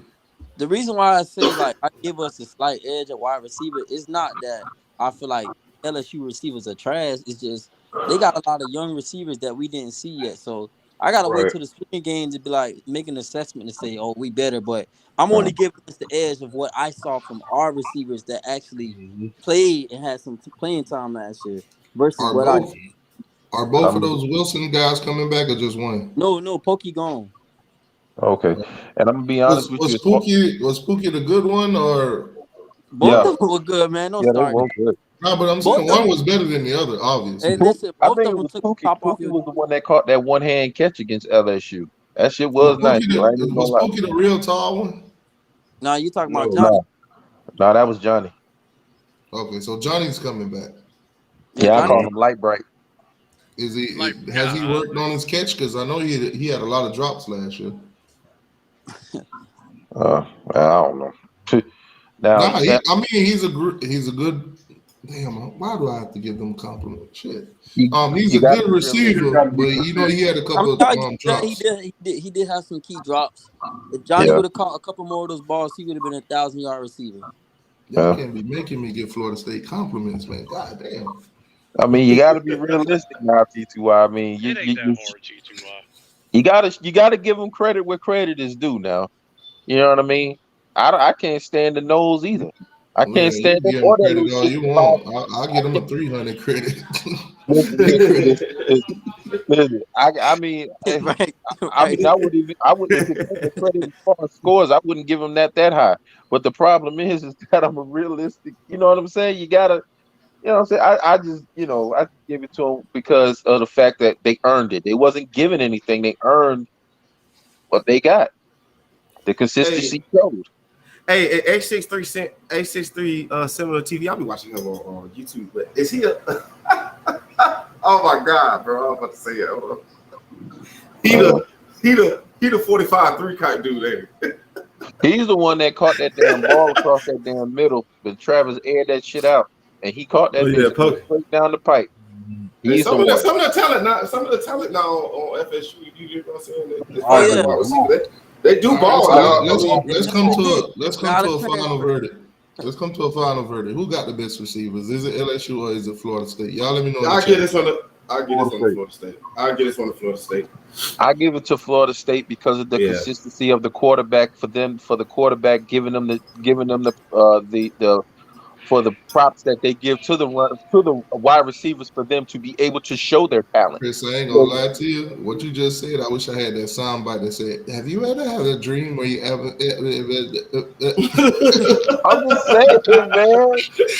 Cause you said a lot, but we ain't hear nothing. Oh, you ain't hear. Oh, I was saying. No, we I heard you, definitely but it did. sounded like a bunch of gibberish. Oh, it sounded like wah wah wah wah wah wah wah wah wah wah wah wah wah. Some shit like that, I guess. Sorry. I'm just saying. I'm just saying. All right, well, DJ Ferg says Florida State, but we can't trust him because he's a Florida State fan. Nah, I mean, if he's realistic, then he's realistic. Not He like ain't realistic. I've had plenty of trolling conversation with him. He can't trust his judgment. when I heard that one Florida State fan who will remain nameless said that Florida State does not care about recruiting. Yeah, Whoa, that was a That's joke. just whoa, that was that's crazy. Oh, you That was talking about crazy. Henry Lee? You talking I'm about not Henry saying Lee? no names. I'm not saying Henry no Lee be names. drinking, man. that's When just that fool said that, I He said, said, yeah, All right, he who said got no names, but Henry Lee. all right? yeah. So who got the best offensive line? Ooh. that's kind of listen, man. Offensive line, that's something I'm gonna have to wait to see spring game, man. Like I some of don't these, know nothing about. I don't know nothing about LSU. I don't know nothing. How yeah, many like some of how these. many guys off the offensive line did you guys lose to? Whether it's declaring for the draft or transfer? We only lost That's Dylan Gibbons. Gibbons. We lost That's Gibbons, and Gibbons. then we That's don't one. know if Meach coming back. We don't know if Meach coming back. He got to get a waiver, but other than that, just pretty much Gibbons. Yeah, What that's about one. LSU's offensive line? Have you guys checked them out? Because I know that's y'all competition. I don't know what the hell LSU got going on. No, I don't know. And I'll wait to their spring game to make that assessment. But All I right, just so I got some homework to do then. Pope, when we do the show on Friday, I guess I'll come with some research on their offensive line. yeah, but we only person that we really lost is Dylan Gibbons. We don't know about Meach yet. If he get that waiver, oh he's starting again. That's an Mm-hmm. all ACC guard right there. I think Dro is an FSU fan. He says LSU has the better line. And if you're not an FSU fan, Dro, you could correct me in the comment section. Hey, But, when is the FSU LSU game being played? First game of the First game of the season. year, September 2nd, something like that. Something like that in Orlando. What's up with Oh this yeah, I'm weird out here home on and that one. home that they're doing too? Because I one don't was in know. New Orleans, the other one's in Orlando. Yeah, that was crazy. Yeah, that shit Yeah. crazy. I mean, if it's supposed to be New Orleans, but that was supposed to be a home game for LSU, but that was 50-50. This game is supposed to be a home game for Florida State, but that's going to be 50-50. Probably. Yeah, it is. Trust me. There's a lot of friends of mine that are LSU fans that stay in Pensacola, Leon County, all down that panhandle, brother. I did not know it was that many LSU fans up Y'all there. really think that stadium is going to be 50-50? But It it wasn't 50 I think so. because Florida State fans took over in NO. Yep. I don't know now. I don't know. We'll see. If you look at that game again, Hold on, we I was gotta ask one more time. Do y'all really think that stadium gonna be 50-50? It might be 60-40 or 55-45. It might be. I believe But it's gonna be more Florida State fans than anything in that It stadium. is. It was Yeah, that that's, like Thank, that. Yeah. thank you, gonna be because dope. ain't no way in hell you going to Orlando and it's gonna be 50-50. No way. I don't know, man. You might be right. You might be right. I mean, it should be 70-30 with it being in Orlando. I mean, you would think that. But you never know. I mean, maybe most of the LSU fans might be tailgate. Who knows? I don't know. But I know if any game that a Florida team plays in Orlando, that's that team's I'm home game. letting y'all know now. It's gonna be a patch of yellow and purple in there, and it's gonna be all gold and garnet or whatever they want to call it. Yeah. Like dope. It might be looking like how it look in the NCAA game. Had that little patch over there in the corner. And the rest of the team, the rest of the stadium is the whole team. It might be that. Hey, I might be right. I could be wrong. Shout out to Now, the Bears came Final Four. Marcus said it's gonna be 60-40. You never Stop the cap. Stop the cap right now. I don't know. That bit is gonna be a Florida State home game. Yeah. Gonna be a home game. Yeah, it might. If Florida, any team that plays a Florida team that's outside of Florida, for an example, if it's not like Florida and Miami, or Florida State playing in Orlando, that's something different. But if a Florida team, if Miami played in Orlando and they went against LSU, it'd be nothing but It'd have been points. my Miami. If it was Gators and LSU, it'd be nothing but Gators. So it might be Florida State and LSU. It might be all nothing but no. All But then right. So the defensive line. Who got the better defensive line? FSU or LSU? LSU. Yeah. I mean, just what I've seen on the field so far, I got no faith in Florida State's defense. Did Jared? I can't quite remember. Did Verse leave or did he come back? I don't know. I'll let y'all know. Nah, Verse LSU back. winning. LSU winning this one this time, y'all. I gotta say, to be honest with you, yeah, they winning this one. Florida State should have won that game by way more points than what they did. I got to give it to LSU, because even though they lost that game against Florida State, it's not that the fact that they lost that game, it's the fact that they bounced back from it, and look who they beat by doing Exactly, because we was up by 2 scores. Right, but y'all messed that up. Y'all messed it up. You see what I'm saying? That's true. We fell apart at the end, and then Y'all can't do that. But this is what I'm saying. Going back to my original point, y'all cannot do that this year. Y'all cannot do that this year. Y'all do that this year, y'all screwed. And that's just being a realist. I don't think we'll make that mistake again. Like, I just feel like this year we'll be a better coach team. Y'all better hope so. Y'all can't afford. Hold on. Pope said he had a phone call. He missed what happened. Well, you missed them telling me that it's going to be a 50-50 in Orlando. I think it's going to be all FSU. I think it's a home game for y'all, but a lot of people think it's that LSU fans are going to travel, but I don't care nothing about that. That's a home game for Florida State. That whole stadium is going to be morning and gold. They have to send so many tickets to LSU, and LSU will sell them out. But anyway, back to the defensive line. Like I said, last year, it was more Florida State fans than LSU fans last year in New Orleans. TTY, can I just say this out of excitement? Let's go basketball! Oh my goodness! We are doing our thing. I was so excited when I watched that game that night, man. What? So is Miami officially a basketball school? No, something like that. Everything. We'll find out. We'll find out on the next episode of Dragon Ball Z. Hey, you know what though? I know this. All I heard is everybody talking about, the only thing the ACC good at is basketball. Now they suck at basketball. How many Power 5 programs are in the Final Four? None. Just one. Just one. Oh, just the ACC. Just one. That's what I thought. Yeah. This morning I went to Walmart and I got me some painkiller, because carrying this ACC kind of hurts sometimes. Hey Slim. Yes, sir. Checkmate. Anyway, back to this LSU and offense. LSU defensive line. Did Jared Verse come back? I can't remember. I don't know. He back. Okay, so Jared Verse is back. Y'all got Darrell Jackson from Miami. What else y'all got on the defensive line compared to LSU? You still got Love It. Still got Farmer. There's a lot of pieces in there. Y'all just lost one of y'all best defensive linemen too. Did they? He got beat out. Oh, he got beat out by Pat Payton. Yeah, he got his ass. Yeah, my boy say adios. He got beat out by Pat, man. How else you say I'm out? That boy say bon voyage. T2Y, man. That's what y'all should have recruited Pat Payton, man. How y'all let him get up there to Tallahassee? Hey, man. What year did he come in there? I think Pat came in 2020, one of these. 21, one of those years. So he came in while Manny Diaz was recruiting, said. Yeah, we definitely weren't going to get him. I'll rest my case, Your Honor. We wasn't going to get him.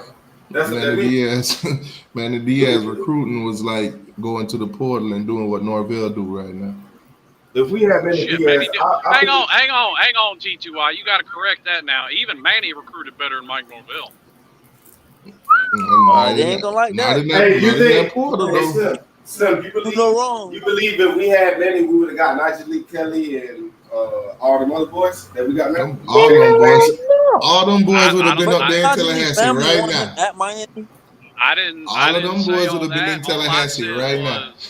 Damn, so All would I it. said was Manny has out-recruited Mike Norvell so far. That's all I've said. Oh, yeah.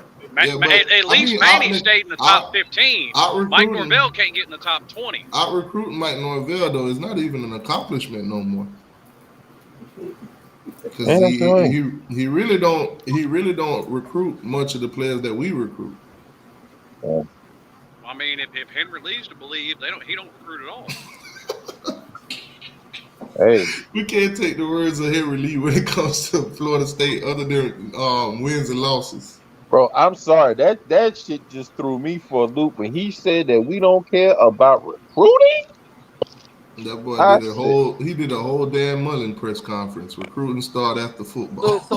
Oh my God, bro. I wish I would have been in here for the Florida State fans that's in this chat right now. I wish I would have been in here. That's on this channel. I wish I would have been here when y'all heard me say that shit. Because I promise you, he said it. It's recorded. I don't know what show it is, but it is recorded. He said that, and I was like, what? So what LSU D-line looking like? I don't even know if they still got Ojolari and all them guys like that. I gotta check that out to see if they still there. Man, y'all better get on y'all homework. Y'all playing. The season will be here in no time. I'm telling you. Get on your homework now. Go to Orlando, and then next thing you know, you get upset. Like, dang, what is going on? I didn't know they had this. They ain't had that. That's why I be telling people. That's why I be telling people, man. That's why I study y'all so much, because we play y'all every year. I need to know what y'all got going on before I start running my mouth. Well, I'll tell you right now, PTY, you are a troll, but at least you are a troll that has done his work and done his homework and has common sense. Because some of these I might look at y'all team. I might look at y'all team and say, okay, they got this position, that position better than us, but I ain't gonna tell them. Yeah, no, you ain't gonna tell them. What's this?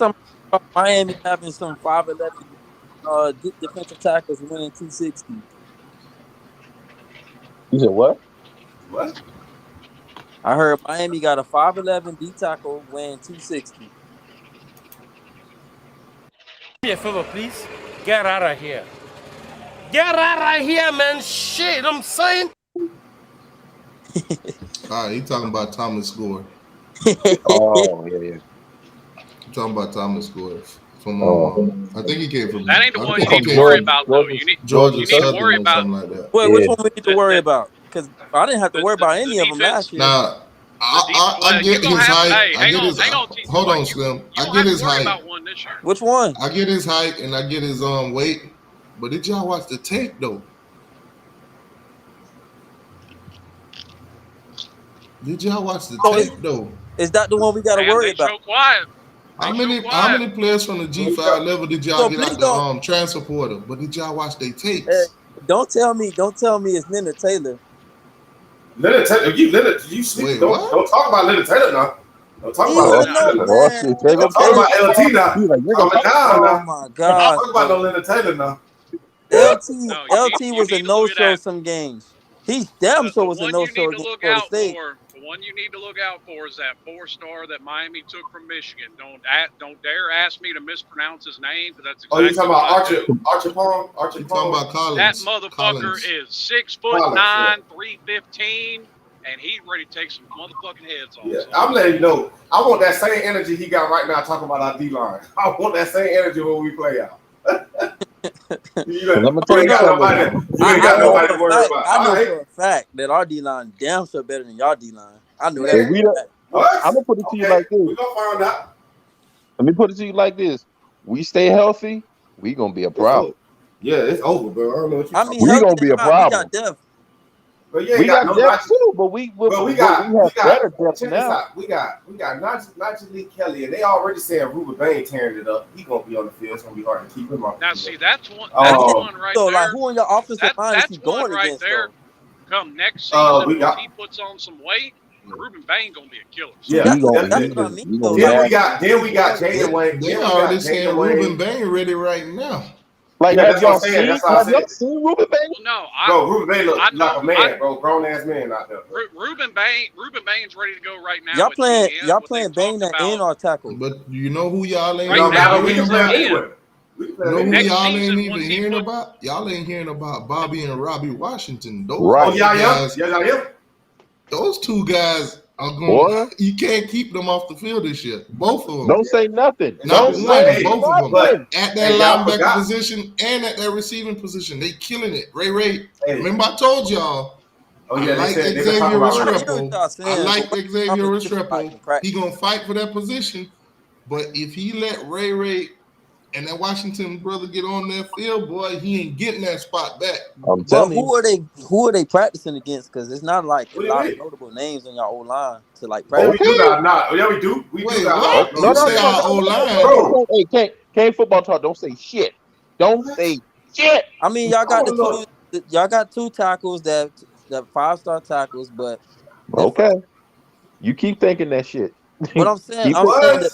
But it, Listen, the Mari and Goa I'm not and even trolling. I'm Sampson, asking a they serious already question. getting first team Oh, you asking a snaps. question? Oh, okay, okay. I see. Yeah, Okay. I'm They not even already getting trolling. first Like I'm team asking the snaps. question, like who are they competing against? Because y'all last year O line didn't perform well. So if Well, we they're just brought getting in. that, We had What you want that? we had lack of depth in O line and a lot of injuries, so Right. Yeah. it is what That's it the is. difference. Last year was last year. This because year we got a lot of good pieces. Last year was ass chips. I ain't gonna lie about it. I Because we can got say names injured. like, oh my God, Aaron Hessler got a sack, but if he playing 13 tackles, what does that matter? See what I'm saying? Yeah. and going against Miami, that's exactly who was playing. Dude, we were down to our fourth string center. Right. Everybody else was hurt.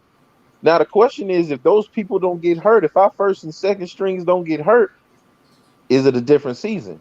We'll never know because that's a Well, question that'll never be answered. we do know because they were playing the beginning of the year. They were asked to.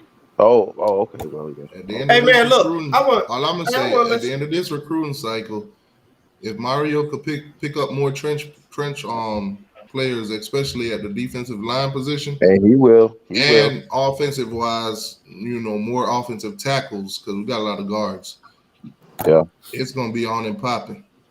I mean, The listen, wide receivers this season, this upcoming recruiting cycle, we're gonna get a lot of good ones because now that the scheme has changed and they ain't got to worry about little Gaddis little plays or Who do y'all whatever. have at wide receiver for real? Like no trolling. listen. I said this the Cody day Young Mario stepped got up. hired. Jacoby George is stepping up. Regardless of what you think of Mario, by year 3 or year 4, that's a top 5 roster in the nation without a doubt. I mean, we never denied the fact that Mario can recruit, but can he coach? 2025. Be honest with you, 2025 is our competing season. Yeah. Well, we're gonna see. Because you got to get the trenches right. He's trying to get the trenches right before he do anything right. You got to get the foundation right first before you start building. Yep. You can't build no brick house on no All sand, I'm bro. gonna say is if this offense play out the way that we want it to, a lot of feelings gonna get hurt on National Signing Day. Here's the thing with what he said though about Mario being able to coach. It doesn't matter if Mario can coach if he can let the people that he hired do their job. Exactly. As long as they as long as they can coach, that's all that matters. Mario can sit back and run it like a CEO. Right. And Yeah, a lot of he's a successful facilitator. coaches have done that. So it's He's a fair to say facilitator. it's fair to say If any position on the field you would worry about coaching and Mario stepping in, it would be the offensive line because that's his specialty.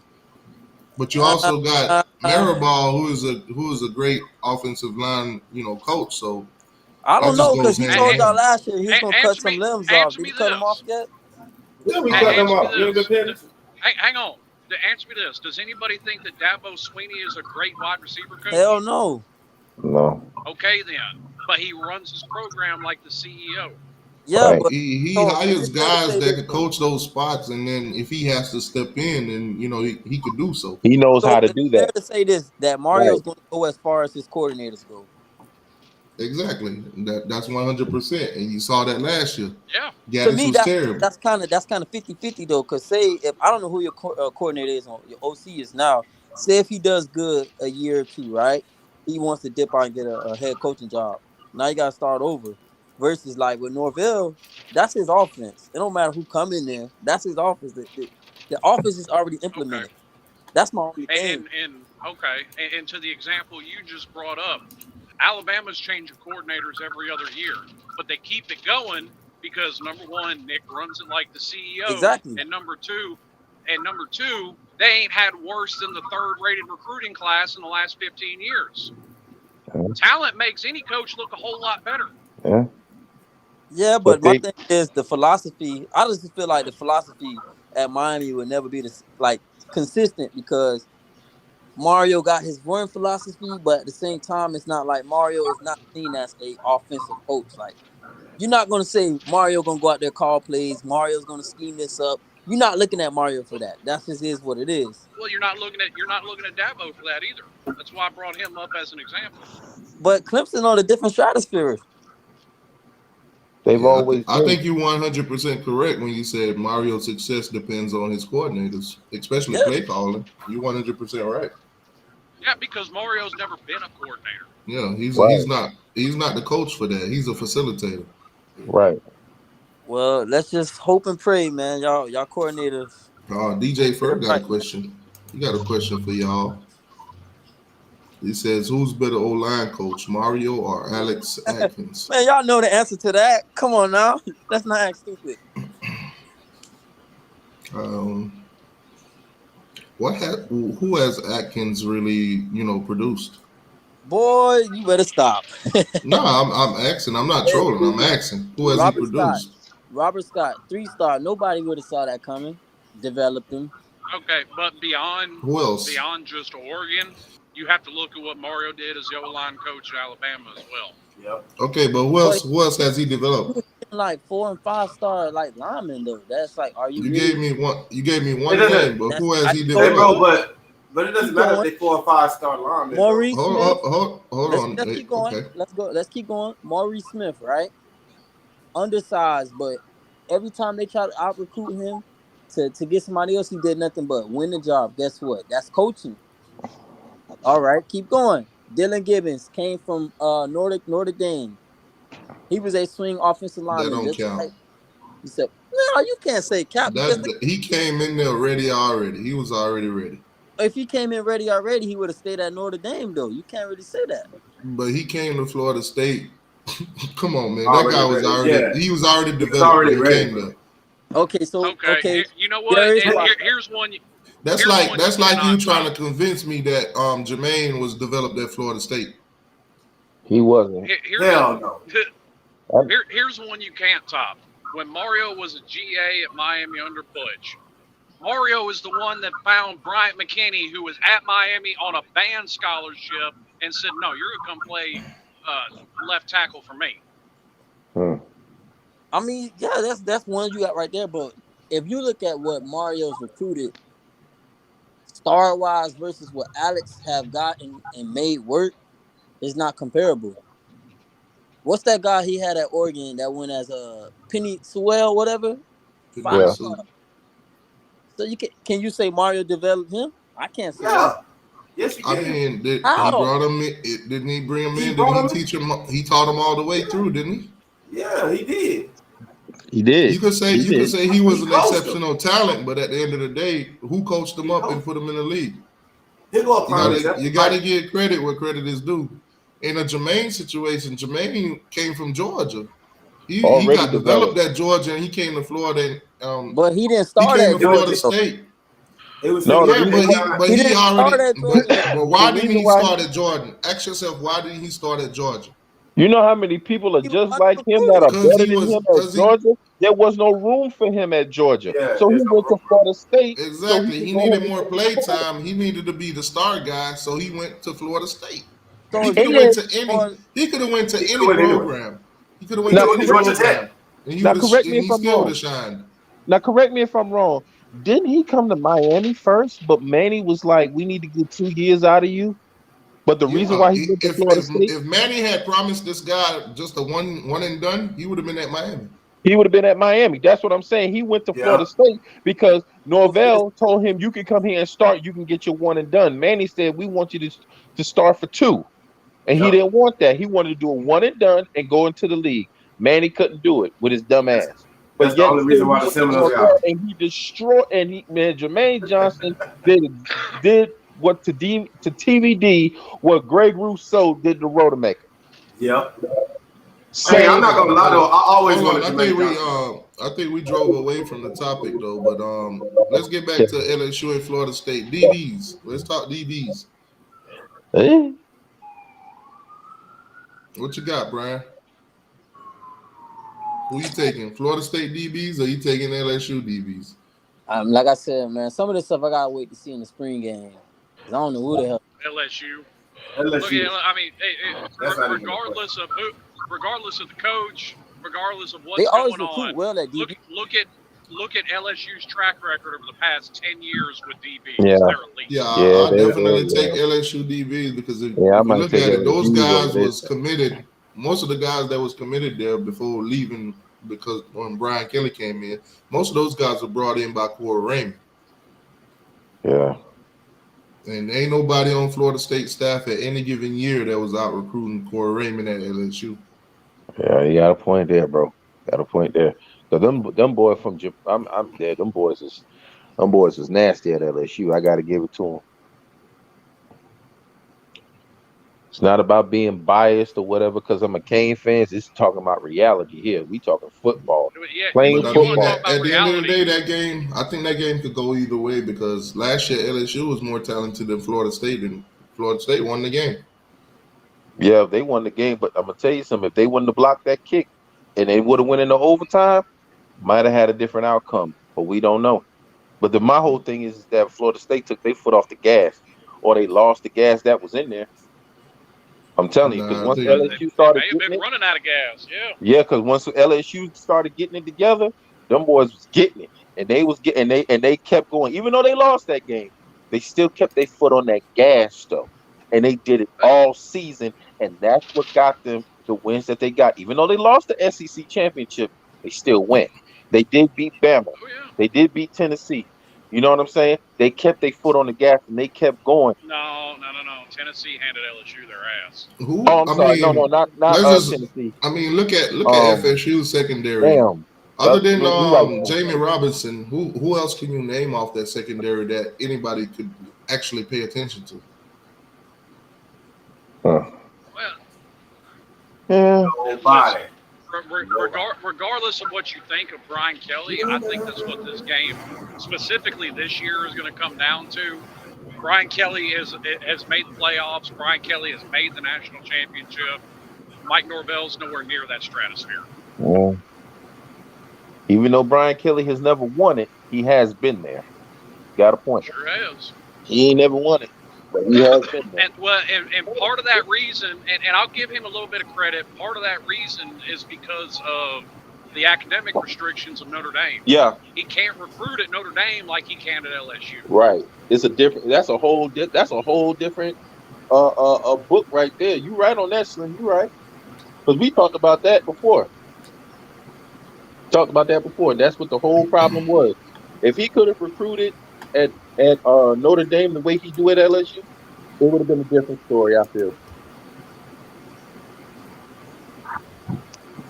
I mean, here's the thing. He had to play Alabama in the national championship. If they can write their name on a piece of paper, they can get a scholarship to Alabama. Yeah. Oh, shit.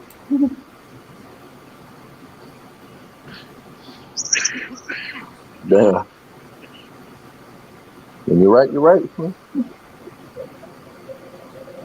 mean, that just is what it is. I mean, it's Miami's got higher academic restrictions than a lot of other schools. It's common with private schools. Duke's the same way. Stanford's the same way. They all have higher academic restrictions than most public schools.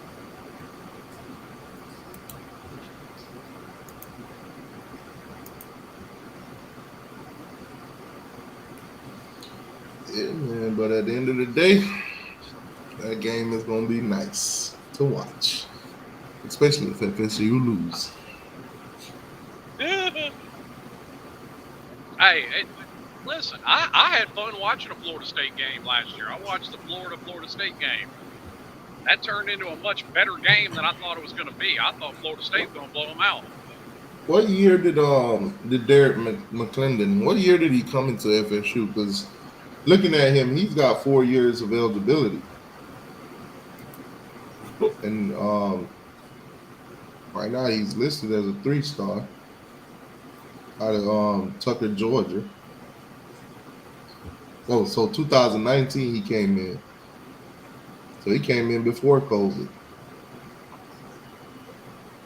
Which COVID gave him that extra year. So he probably redshirted a year or so. Probably. He's probably redshirted in 2019. Then COVID free year. So it's, I don't know.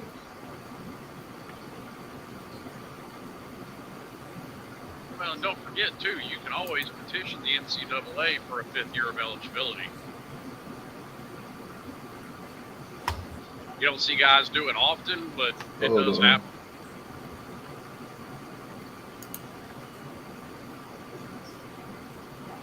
Hold on, let me put this up real quick because this is where I'm getting it from Pope. I'm looking at it where it said right here that he's I'm looking at him in the transfer portal here, and it says immediate 4 years. So I don't know how he's got 4 years. Hey, after that coronavirus year, man, it's been crazy. He's a grad transfer. See, it said right here 4 years. I'll make it a little bit bigger. I mean, we only got a couple more years to really worry about that shit, and then it'll all be cycled out. Yeah, McClendon. Hold on, let me get this stuff off the screen. Cause we got that one tight end, right? How long he been? Yeah, it's saying that he's eligibility immediate, and it says 4 years. So that boy got 4 extra years, man. I don't know, man. Since 2019 to 23, and you got 4 years of eligibility? That's crazy. What the hell? He was able to finesse. He finesse. That's what it's saying. 4 years. See, this guy beneath him, it says he's eligible immediately. 2 years. So he's got 2 years of eligibility left. So I don't know. I don't know. That's maybe y'all had him on some special red shirts. I don't know. Was he ever injured? Did he get a medical red shirt too?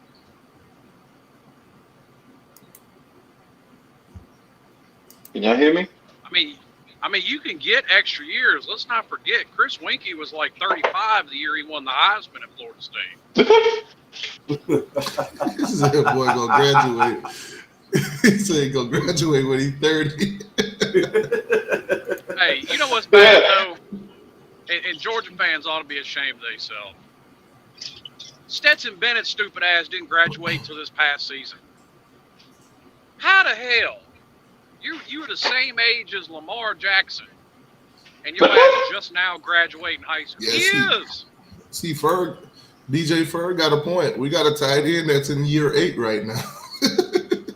Well, damn. Yeah, that's what that's what I just said. We just got that tight end. How many years he been? So you're gonna be making mortgage payments and all this stuff by the time you get out of college. Or the house? You serious? When that man get drafted, his kids gonna have kids. Boy, not be a grandfather going into the NFL. Damn, that's tough. Man, that boy got 4 years of eligibility. So if whatever school he goes to, you're gonna be able to tell what kind of a job that Florida State did with his development. Because if he don't go somewhere and shine like a Jermaine Burton, then you'll tell the difference. Man.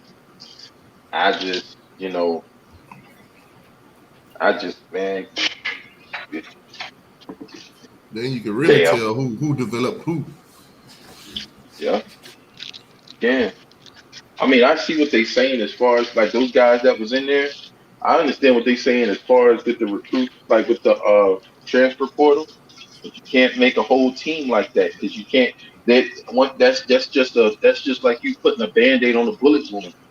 It's gonna stop it from bleeding more, but it's still gonna be bleeding. It ain't fixing it. It's just stopping it for right now. Because you gotta patch that shit up, bro. You gotta recruit. You know what I'm saying? Man. Did you get an invite, Slim? You didn't get your special invite, Slim? Nope. I got a special invite. I got a +1. I'm gonna bring you with me. Florida's celebrating their 10-year anniversary. They lost to Georgia Southern. Are you serious? They really celebrate that shit. Come on, man. Y'all can't fall for that shit. Hey, Come on, honest, hey, man. Honestly, you never know what'll happen there. Y'all making jokes. I'm for real, T2Y. I'm afraid T2Y gonna get me jumped when me and him go to Gainesville in 24. They don't hate me. They don't hate me that bad in Gainesville. Shit. Shit. Between me and you, they hate us both enough. But the thing about it, let me show y'all the tweets I've been posting the past couple of days. Them Florida fans they've been coming for my head, so you might be right, Slim. Yeah, more ammunition to add to the damn fire. You gonna make me catch a case in Gainesville, Florida? Ain't this a bitch?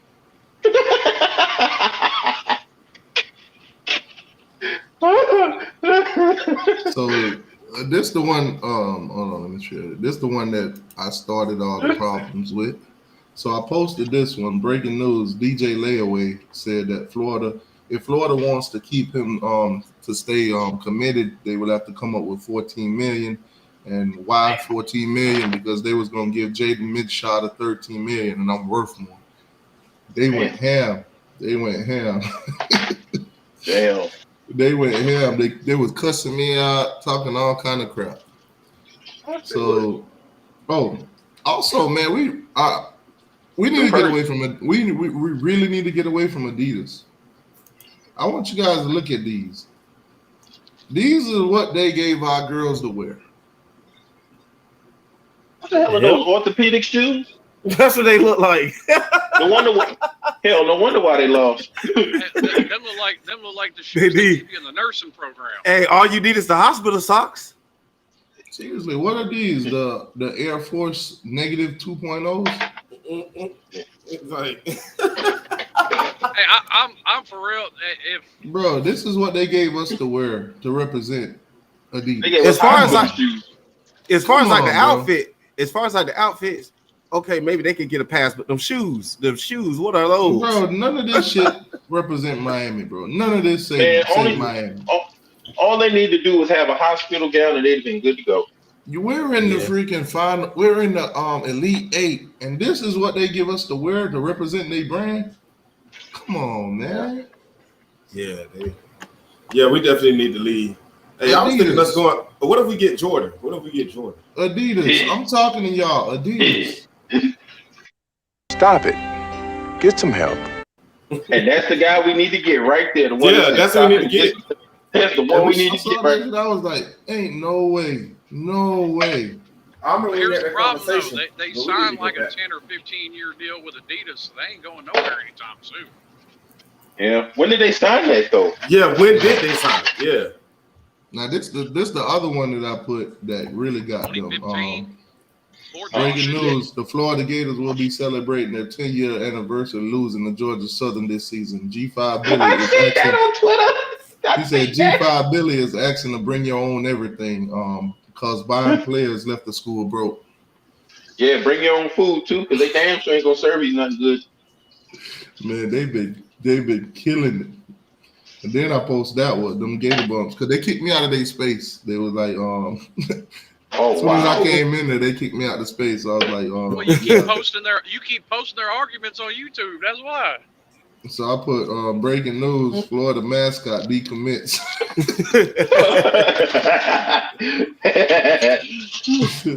Oh man! Not Gary the Gator. I've been antagonizing them this whole week.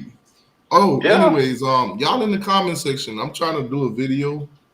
Florida fans be like, Florida Gator fans be like.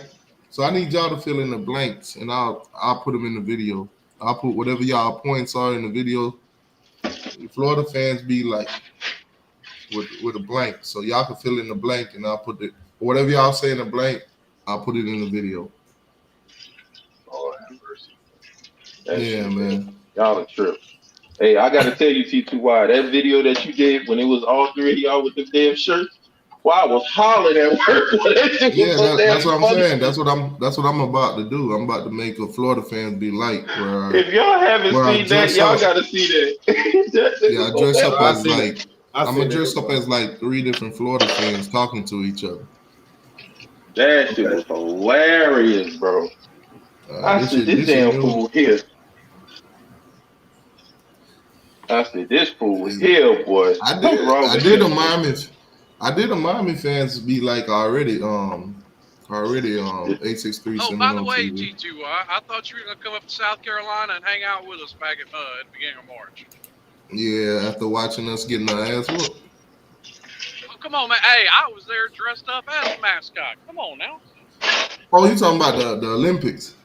Oh, nah, work wouldn't allow that this year. We got a lot of staff turnover, and my boss retired. Hey, I think it's gonna be in Florida next year. Yeah, my boss retired. I couldn't make that move this year. Yeah, I hope I get to see y'all boys at another Miami game or something. I mean, Hey, I got drunk in the motherfucker out there, T2. you did. I know you did, Slim. I know you did. I know you did. You had to. You had to. I brought 4 bottles of rum for the weekend. We killed all 4 of them. Of course you did. But how long did it take you to kill the whole 4 bottles? How long did it take you? Did it take all weekend? Well, no, let's see. I got there Thursday night. We were at the bar Thursday night, so I didn't have none of it then. Right. We finished off about a bottle and a half Friday night. Yep. And then the other 2.5 Saturday night. Yep, there it is. There it is. Well, I'll be honest too, because I took about a half to a third of a bottle home. Yeah, see, yeah, it wasn't gonna take long. It wasn't gonna take long. No. But Especially these not when you canes, get me. Hey, especially not when you get me and Pigskin Pete together. Oh, we'll fuck them up. oh my God, I would pay to see that shit. That's my boy, right, dude. Hey, you want to see some funny shit? Last year when we did it at Pigeon Forge, yeah. I'm just sitting there drunk rambling. I ain't know this motherfucker pulled out his phone and went live. Of course you did. You was expecting something maybe convenient? I mean, civil? Hell no. That boy said murder mercs for the Heisman. Oh man. I'll tell you how. Hey, I'll tell you how bad we hit it there. I brought this man a bottle of tequila, and he brought me a bottle of Maker's Mark. I had a whiskey and Coke made up. We're using that to chase shots of tequila. Oh yeah, y'all kidding me? Hate y'all ass. Hold on. Yeah. See, I don't know if y'all saw it, but I did this shit like a month ago. Does 1 + 1 = 2? Well, that means Miami's going 12-0. We got the best running backs, the best wide receivers. The Miami fans be like, we just better than everybody. We win a national championship. Mario Cristobal is the greatest coach ever. He's hiring the best coaches. Let's go. Mario Cristobal don't know what the hell he's doing, man. Damn. I think we go 5-7 this year, or 7-5. You is not Miami Hurricanes fan. Whoop your ass. We got the best class in the state. The Seminoles, they suck. The Gators, they suck. The U, baby, the U. We don't need no ACC championship. We good. Bro, when the hell we gonna win the ACC championship, bro? Mario, he should hire one sap for the defensive line coach. Ray Lewis, man, come on down. Come coach these linebackers. Jeremy Shockey, come coach the tight ends. I know we went 5-7, but listen. This is why we going 12-0 this year. Please bring back the turnover chain. Turnover chain. Hell no, I ain't going to no game. I'm finna watch it on the TV. Man, why the hell the stadium always empty and shit? Nobody be going to the games. That's crazy. Oh, he just committed to the U. Oh, he the best player in the universe. Oh, he just dropped the pass. Man, he trash. Mario taking way too goddamn long with this hire. Damn, Mario should have took a lot more time with these hires. He would have got it right. We just got a Rose Award winner. Ooh, this is terrible. Fire everybody. Fire the mascot too. Well, there's always next year. Off-season champs, off-season champs. That's Miami fan for you. God knows he hit that shit nailed on the head. He nailed that shit. He nailed that. Now if that could have been a season, that would have been 15-0 right there, including the championship. He nailed that shit. 15-0, baby. Let's go. If that was rated on a season, yeah, that's a 15-0 right there, boy. You nailed the hell out of that. That's what I'm looking for. I'm looking for material right now to make the Florida one. That's so damn sad. No, Brandon, I don't own my own truck, and I don't run the road like that. I run regional, but I don't run over the road. I think I need to get back out there on that damn road too, though, Slim. I got my CDL. I'm just working here. I spent years on the road, like what I was doing before, going from plant shutdown to plant shutdown, and I ain't trying to be going from the house like that no more. Not with 3 kids at home. Right. That's my whole thing. That's the reason why I stopped. Because for one, it was one of the reasons why I stopped, because I wasn't getting paid what I needed to get paid. And 2, I didn't want to be on the road like that. And my daughter's only 5. Yeah, see, where I'm at, I can basically dictate my schedule. So, I mean, I'm home. It depends on the week and how busy we are. How many lot lizards did y'all run into on the road, though? I didn't. I ran local. Hey, I ran local. I was on Pete's show, what was it, last Tuesday, I think? Fucking lot lizard come knocking on my goddamn door in East St. Louis. Oh, hell no. Ooh, she was rough, son. I know she was. Looked like she rubbed her face, like she washed her face with sandpaper, Slim. Ooh, wee. My wife used to talk about that shit all the time. That exact same truck stop. She was going on about that shit. I flipped it over to a video call. There was one out there walking a parking lot. I zoomed in on it. I said, "That's the shit you worried about right there? I wouldn't wish that bitch on my worst enemy." I'm telling you. I ran local. I ran to the ports and I ran back. So I was home every night. Hey, you got this fucking dope head in East St. Louis got open sores on her face. I saw her working this parking lot, and this is like East St. Louis in August. So it's 90 plus degrees outside. She walking in the parking lot. I know I counted her getting 7 or 8 trucks. And they be out there too, T2. Why you ain't lying? Because when I went to Orlando, my first day on the job, they had them lock lizards out there, sitting there sounding like a mower. Hey, baby, where you going? No damn where. That Get the hell away from me. And that means you must have been over here of OBT, because that's where they be at out here. Yeah, they was out there in Orlando. I went out there. I did it the first day on the job, and I had passed. This was before.